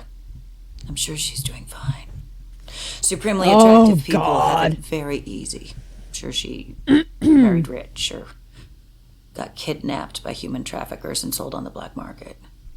Either way, she's living in a big house with someone else paying all the bills. Oh. She's great. Good for you. So, human traffickers? They say human trafficking is a $150 billion a year industry, and I want to know how they know that. Are human traffickers reporting income tax, or are they just making up numbers? Black market? You can buy anything if you know where to look. I used to buy weed on the dark web before it was legal. I know there are people who buy fake IDs on the internet. Uh-huh. Anything. You can find it. Fake IDs. Tell me about that. Oh, I never had a fake ID. Oh. I grew up in a small town. It would have been pointless. Everybody knew everybody else anyway. And really, the only reason to have a fake ID is so that you can buy beer before you're old enough. And I don't drink. I did buy a lot of beer for other kids when I was in high school, though. I mean, sort of. I would buy the non-alcoholic beer, and then I would peel the labels off, and I printed my own, put something, generic and fancy sounding. And then, during study hall, I would just sell it at a drastic markup. Oh, okay. Nobody ever called me out on it. So I don't very think they ever figured it entrepreneurial. out. I even remember Hey, Morris. hearing some of the kids brag about how much beer they were able to consume. Oh, they must have been very shocked when they attended their first college party. So tell me about that weed. Oh, I know weed is legal now, but back before it was, everybody would smoke it anyway. It was just one of those crimes you never got in trouble for. Like speeding or practicing medicine without a license. What? The sale of human organs is a multi-billion-dollar a year industry. Uh-huh. And who do you think is taking those organs out of the people who lose them and putting them into the people who need them?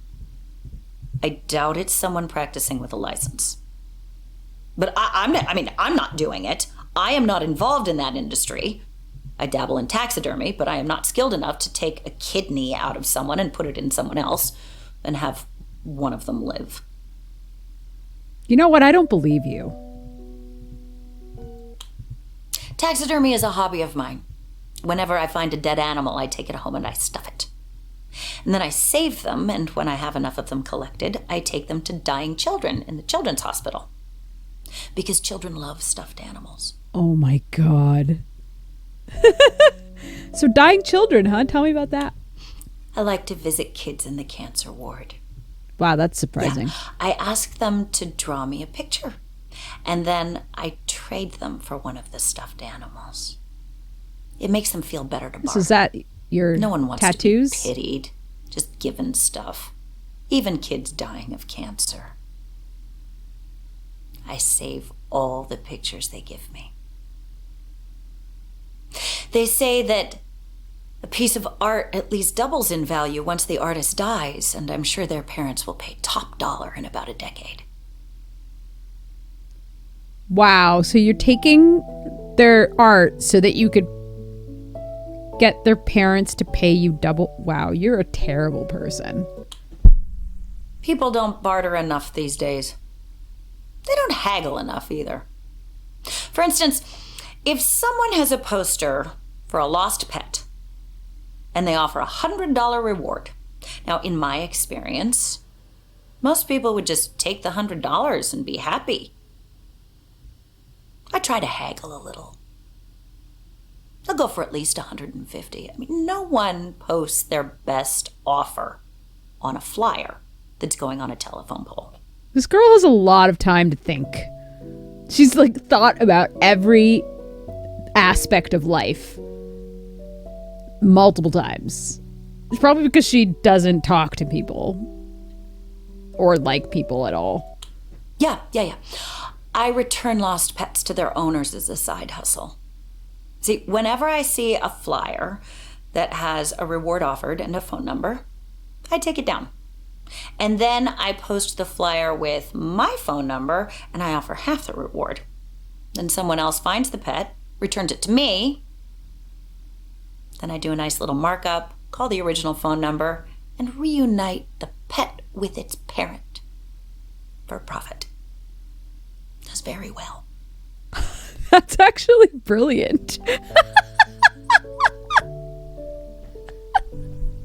That is diabolical. Wow. I think everyone should have hobbies. I like taxidermy and sensory deprivation. I made my own sensory deprivation tank once. Oh, did you? Tell me I like about to it. lie in it and be alone with my thought. You got too many thoughts, girl. It's very peaceful in there. I slept in it once. That must It's like be a trip. sleeping in a coffin. Oh boy. Sleeping in a coffin. I'm sure you've done that many times. Maybe with a dead body, perhaps. Have you ever tried sleeping in a coffin? Yeah. It's relaxing. It's cozy. There's extra layers of noise insulation in case you have loud neighbors. I slept in one back when I had college roommates. Okay, tell me about college. Oh, I didn't actually go to college, but I lived in student housing after high school. See, you don't actually have to be a student to live there. I hated having roommates, but it's all I could afford.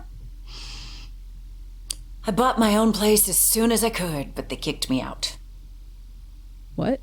They kicked you out of a house that you owned? I bought a burial plot. No one told me I wasn't allowed to move in until I was dead. That is a stupid rule. I should have sued them. But they agreed to give me my money back as long as I took my coffin and left. Oh my god. High school is awful. I mean, you undergo years of traumatic experiences, and then when you finally escape, they invite you back for a reunion so that you can go spend more time with the same people who made your childhood traumatic. I don't understand it. Do survivors of other traumatic experiences have reunions? I mean, do people who lived through a plane crash get together and reminisce about the turbulence they experienced before it all went pear-shaped? Wow. She's, wow, okay. Plane crash. Tell me about that. I've never been in a plane crash. I fly all the time, but every flight has always been incident-free. That's good. I guess I'm just not very lucky. Okay. I don't understand reunions or nostalgia in general. People cling to the past like it was the best part of their lives. But do you know what most people spent most of the past doing? Waiting for the future to come so their miserable lives would improve. Really makes no sense to me. I don't live in the past. Right. I look to the future. Yeah. Okay. I am so ready to be in the future. The second my contract is up, I am out of here. I am retiring to someplace very far away with very few people, and I am never going to think about Las Vegas again. Okay, so you don't want to stay here. Can't wait for that. So you're probably wanna see not what going to the be the future proprietor holds. of a hotel. Because I'm done here. Okay, that's not boding well for Mr. Not boding well for Mr. Davenport. That was the most amazing job I've ever had. Uh-huh. It was also the shortest. Unfortunately, the first time that we went out, we actually hit an iceberg and sank like the Titanic. Some of the lifeboats got destroyed, but most people were able to get on one. The rest of us had to survive by climbing onto the iceberg. Wait a second. Okay, so the last person I need to talk to... Tell me about that iceberg. After the ship sank, there were over 80 of us stranded on the iceberg, and we had no way to call for help, no food, no water. So out of desperation, we took off our clothes and we tried to form a sail out of them, hoping that we could ride the iceberg to shore. So how did that work out? The sail we made out of our clothes didn't end up working, and it didn't move the iceberg at all. Actually, after an hour, it just blew away in the wind anyway, so we were just left there half naked and freezing. Luckily, a cargo ship came upon us, and they were able to rescue us from the iceberg. But we didn't speak their language, and they didn't speak English, so we couldn't explain to them why we were all half naked on an iceberg. They dropped us off in Quebec after a very awkward trip. Okay, you're in Quebec? Bienvenue. I don't know what happened to the other survivors. When we got to Quebec, we all just separated. Hitchhiking back to the United States from Canada was really unpleasant. Everyone only spoke French and I was still half naked. Luckily, someone did stop and they had a pickup truck, so they let me sit in the back, and they stopped 20 miles from the New York border, which was great because I only had about a 6-hour walk back to the States. So you hitchhiked? I know they say you shouldn't hitchhike because it's dangerous, but the thing is, I've had a lot of luck hitchhiking over the years. This is the one thing that you've had luck with. I was going from Detroit to Albuquerque, and these 3 really nice dudes in a hippie van picked me up. It turns out they were a traveling folk band, and they taught me how to drive so that I could drive down the highway while they were practicing in the back. It took a really long time to get to Albuquerque because they kept having to stop for shows, and we did have to camp in their van every night, but it was still great. You know, I've met my fair share of famous people over the year, but this was really cool because they were real musicians, and we got to get pretty close. Also, by the time we got to Albuquerque, I was so good at driving that I passed my driver's test the first time. Famous people, huh? I met Orville Redenbacher at the airport once. It was awesome. He was in line trying to get his luggage, and I thought, should I approach him or should I not? You know, I imagine a famous popcorn magnate like that is probably constantly having groups of people swarming him, trying to get his autograph. How did you know it was Orville Redenbacher? But anyway, I decided to go for it. So I went up to him and I said, I love your popcorn commercials. And he was really flattered and turned out to be a super nice guy. He even signed my cast. Your cast? Anyway, that was in 1997. I found out later that he had actually died in 1995, so it couldn't have been him, but it was a really nice old man, and it was still a really fond memory. Oh my God. Your cast. So what happened to your... I broke my arm at the zoo. You know those signs that warn you not to feed the animals? Well, you should really pay attention to those. Oh. I tripped over one, landed on the sidewalk, and broke my arm. It was okay, though, because I had an appointment at the hospital later that day anyway, so I just had my doctor fix my arm then. Okay, why were you going to the hospital? Oh, I've been to the hospital a lot. I tend to get hurt pretty easily. You know, I've had so many x-rays and MRIs, I'm surprised I don't have superpowers. Why? I've broken a few bones over the years. I've been in all kinds of accidents. A hunting accident, a skydiving accident, normal stuff like that. Oh, so you consider that normal? Tell me about the skydiving accident, because I don't think that's normal. When you see people parachuting on TV and in movies, it seems like they're being gently lowered onto the ground like a feather. But I am here to tell you that is not the case. Even with the parachute, you're actually falling really fast, and impact can be really rough. I found that out the hard way. I was walking around and a skydiver landed right on top of me. Actually broke my arm in 2 places and gave me a concussion.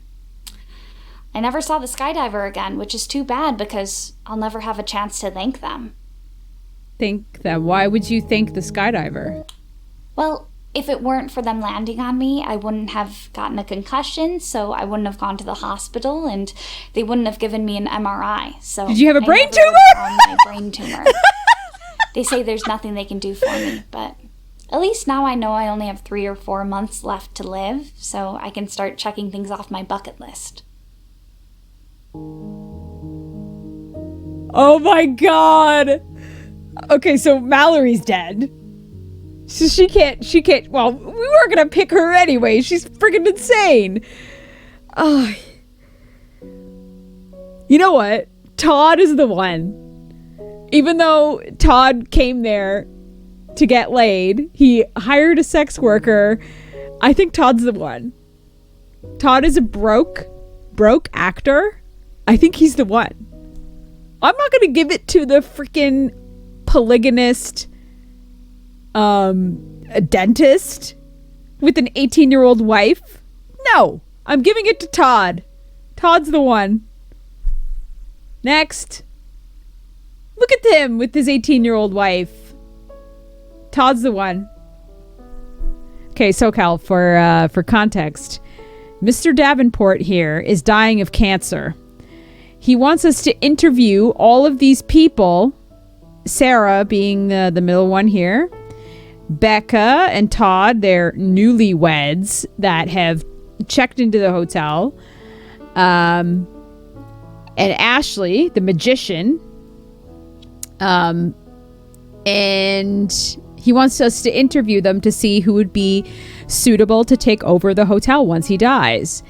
And they've told us their backstories, and under the guise of me doing some kind of book or something. Anyway, yeah, Ashley has just told us she wants to get the fuck out of Dodge. She doesn't actually want to be in Vegas anymore, so that's not going to work. Mallory has a brain tumor, so she's going to die. Sarah's a fucking freak, and she's a freak. She's a freak, a religious freak, and we don't like religious freaks. I'm sorry. I think Todd's the one. Todd is a broke actor. He's the one that deserves it the most. I mean, he's a brony, but we're not going to hold that against him. Not in this house. And Becca, what about, who cares about Becca? She's just going to get her bag and she'll leave and get another client. So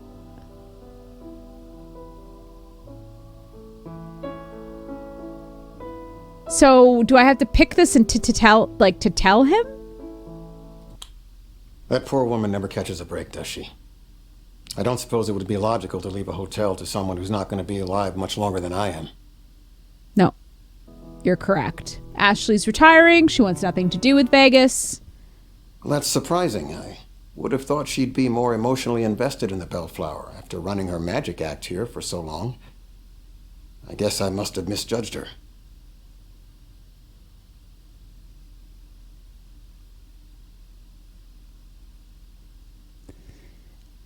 So Becca and Todd aren't on their honeymoon.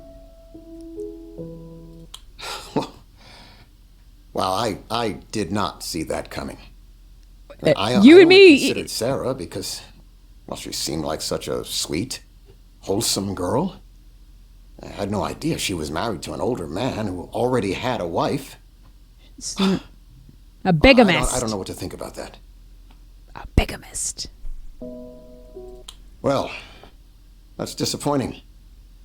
I guess there's no reason to consider them as potential heirs anymore. No! What are you going to do with your hotel then, Tuvok? All four candidates have potential problems, but someone has to take over the hotel. I don't have any more potential heirs, and I've run out of time to keep searching. Now, you've spoken to all of them. Who do you recommend? Todd.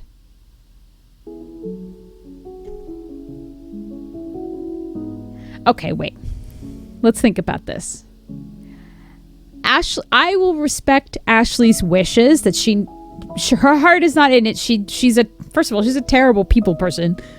And if you're going to work in hotel management and hospitality, you need to be a people person on some level. So she's out. She can't run the hotel. Ashley, thank you for coming out. We will let her retire and she can live in the fucking forest in her cabin and be a witch in the forest. I get that because that is the life that I aspire to have too. Go on, queen. Mallory, well, she's dying, so that's not going to work. So that leaves just Sarah and Todd. The only thing with Sarah is that there isn't anything inherently wrong with them being polygamous in a polygamous relationship. Aside from me thinking it's strange, there isn't anything inherently wrong with that. And it doesn't preclude her from being good at running a hotel. You know what I mean? So, and she's also very charitable. She's obviously very personable. She would be excellent with people, and likely the hotel would be in excellent hands with her. However,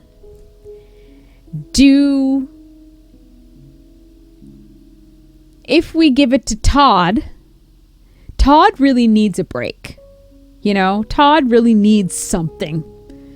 Todd has been dealt a kind of a shitty hand in life, I think. He wants to be an actor. He wants something. He needs something. And I feel like this might be the break that he needs. And if I'm going to play God in this game, I think that I might be able to provide that to him. Now, Becca is a bit of a wild card because it's going to be a casino situation, right? Like, she's like the sex worker that is just kind of like there. And is going to demand things of him, and it's going to get sticky. But we kind of, on this channel, we know. And for people that have been watching me for a long time, when I play FMVs, I don't play it right. I like to play it for the drama. So the drama, if we're gonna go for the drama, we're not gonna give the hotel to Sarah. Hello? We're gonna give it to Becca and Todd, because that's going to make the drama. That's gonna bring the fucking drama. It's gonna be chaos. There's gonna be fights. There's gonna be possibly murders. I don't know. Like, do we know if does Becca work for herself? Does Becca have a pimp? Maybe there's gonna be a pimp involved in this. It's gonna be gold. You know what I'm saying? So that's how I'm approaching this. So, Mr. Davenport, I'm going to recommend that you leave your hotel to two of the most problematic people out of the entire list. I am going to recommend that you leave your hotel to Becca and Todd, two complete strangers who don't know each other. Todd, who paid Becca for sex, which you don't actually know this, but she's a sex worker and he is just a John. But I think that you should leave your hotel, your multi-million-dollar hotel, to these two people. That's what I think we should do at this very moment. Thank you very much. Well, if they're not really getting married or spending their honeymoon here, then every reason I had for considering them is invalid.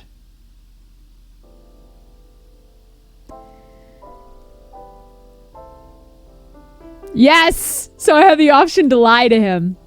They are engaged. They're still getting married, just not this weekend. They also just learned that Becca is pregnant. Yes! For the drama. We're doing it. That's wonderful.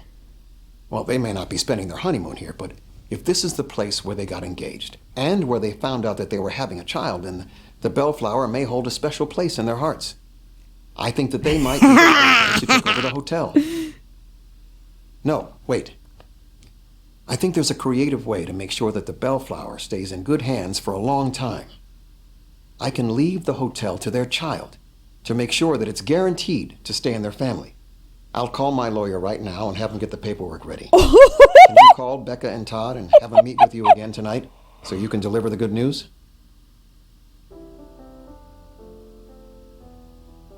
Oh no, I really fucked up now. Oh shit. Hey guys, so there's been a development. You guys actually have to fuck now and make a baby. So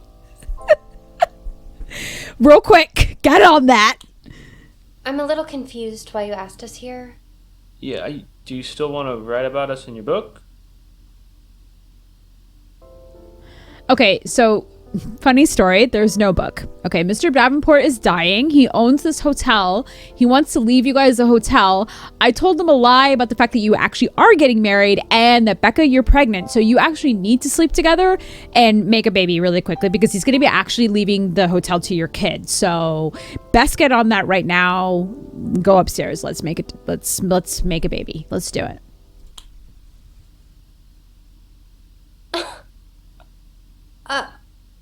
We might have gotten this entire resort if you didn't ruin it. If I didn't... You were the one who kept making up all those awful things about me. 'Cause you're awful. Oh my god. Okay, well, here's the thing. Mr. Davenport is leaving the resort to you, but there's just a teeny little... There's a catch.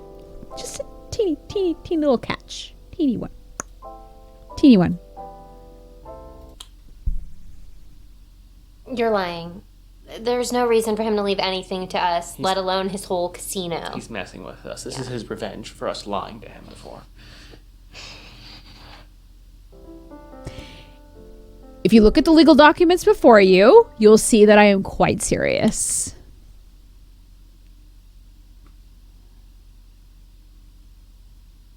Why would he leave it to us? Didn't you tell him that we aren't really getting married? No, I totally lied. Becca's not pregnant. Stop trying to ruin this. If we get married but never have a kid, we can keep the resort for ourselves. Think. Gotta hustle, Todd!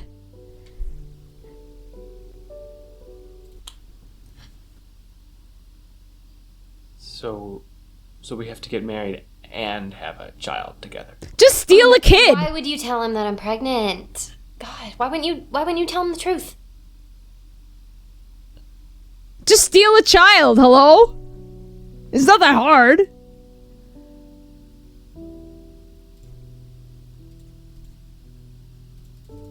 Uh-oh. The game broke. No! It's not letting me okay, what's happening? It's not letting me, like... Oh, there we go. No, we're not. We are absolutely not. You're the one trying to ruin this. Stop it. Okay, you're gonna be crazy if you think that I'm gonna have a kid with you. Mm-mm. The resort brings in over $2 million per month in revenue. It's up to you. Get fucking people! Our kid would be filthy rich. Shh, stop talking. I'm just saying. Stop Think about talking it. and find us one of those Las Vegas wedding chapels. Yes! Okay, I'm gonna find a doctor to handle the insemination. Well, there's a much easier way. Much easier way to do that. Do you want to be rich or not? I'm just saying we're not rich yet. Why don't we just do this the easy way? You handle your thing, go find the wedding chapel, no Elvis. I'm gonna find a lawyer to look over this to make sure it's not some sort of sick prank. Okay. And then about getting pregnant? We will talk about that later. Okay? Sounds like a yes. I love this! I'm the best! I did that! Damn it!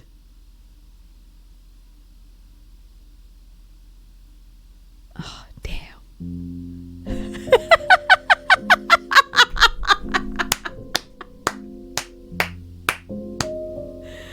Oh my god!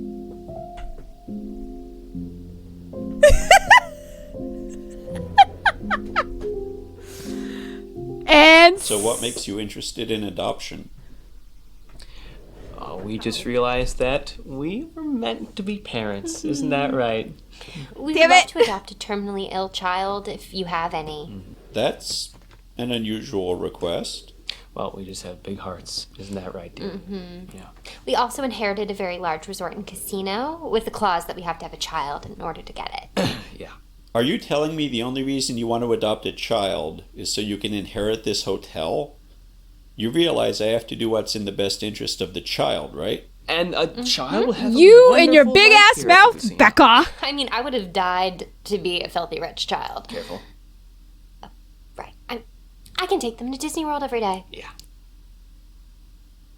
I'm sorry, but this does not seem like a healthy environment for a child to grow up in. You dumb bee. We can give you $250,000.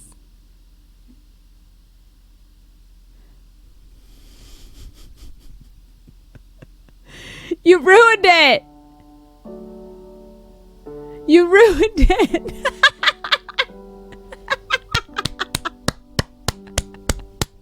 Great ending. Bravo. Bravo. Hey, that was a pure renegade ending. I'm happy with that. Like, it couldn't have gotten any better, really. Because I mean, chaotic, but they went through with it. I'm glad they took. But now I'm really curious if I would have chosen the Mormons, what they would have done. Because, like, if it would have, I don't know, like what they would have done, or even Ashley, if I would have the magician, if I would have made her do that, and she would have been like gotten all angry because I would have prevented her from retiring. That would have been something. But and even Mentor's to say I'm curious how Mallory would have ended. Yeah, because she probably would have died. She probably would have like died before even they gave her 2 years. She probably would have died or something before it would have ended, or something bad would have happened. I don't know. Anyways, so that was Vegas Tales. That actually wasn't as bad as I thought it was gonna be. It had some twists and turns, that's for sure. My goodness. So very entertaining. I was thoroughly entertained. Thoroughly entertained. But so that was that. Thank you for meeting Oh with wait, me. hold on. Exit game. Yes. Oh. 26% of players have convinced Mr. Davenport to leave my estate to Becca and Todd. Oh, that's good. Guys, so that is the end of stream today. I know it was a quick stream for this evening, but I'm glad that we got to do an FMV Friday because it's been a while since we have, I think. Yeah, it's been a while since we have. So if you're watching and you haven't already followed me, please go ahead, hit the follow button, turn on notifications so you know when I go live next. I stream on Thursdays and sometimes Fridays at 6:30 Eastern Standard Time. You know, I was going to wear a wig tonight. I bought 3 wigs for something that I'm doing tomorrow. But I didn't get the lace cut in time. I was like, oh, fuck it. Anyways, so I don't know, I looked over there and I realized like, oh yeah, I didn't talk about the wigs I bought, but anyway, whatever. 2 ways you can support the channel. You can subscribe, gives you access to listening parties and movie nights here in my Discord, which you can also join. Anybody can join it. You can also join my Patreon, which supports me and my music. Very much appreciated if you do. All that fun stuff. So the next thing that I have programmed, just let me double check because I forget what I programmed. Next thing is another FMV Friday. Next Friday, we're playing a Chinese FMV, CFMV, called Lost in Darklight. It has terrible reviews, so we know that it's going to be a treat. Not terrible, but like not great reviews. So it's going to be one of those where we're going to be what the fucking a lot. So yeah, not going to be a Vegas Tales, that's for sure. So that'll be on Friday next week. And yeah, we'll do a little bit of a chatty before that because I'm sure I'll have a lot to say about Dune 2, which I'll be seeing tomorrow. But yeah, I hope you have a good Friday night, good weekend, good week, and we will see you on Friday of next week. Okay? I'll see you later. Bye.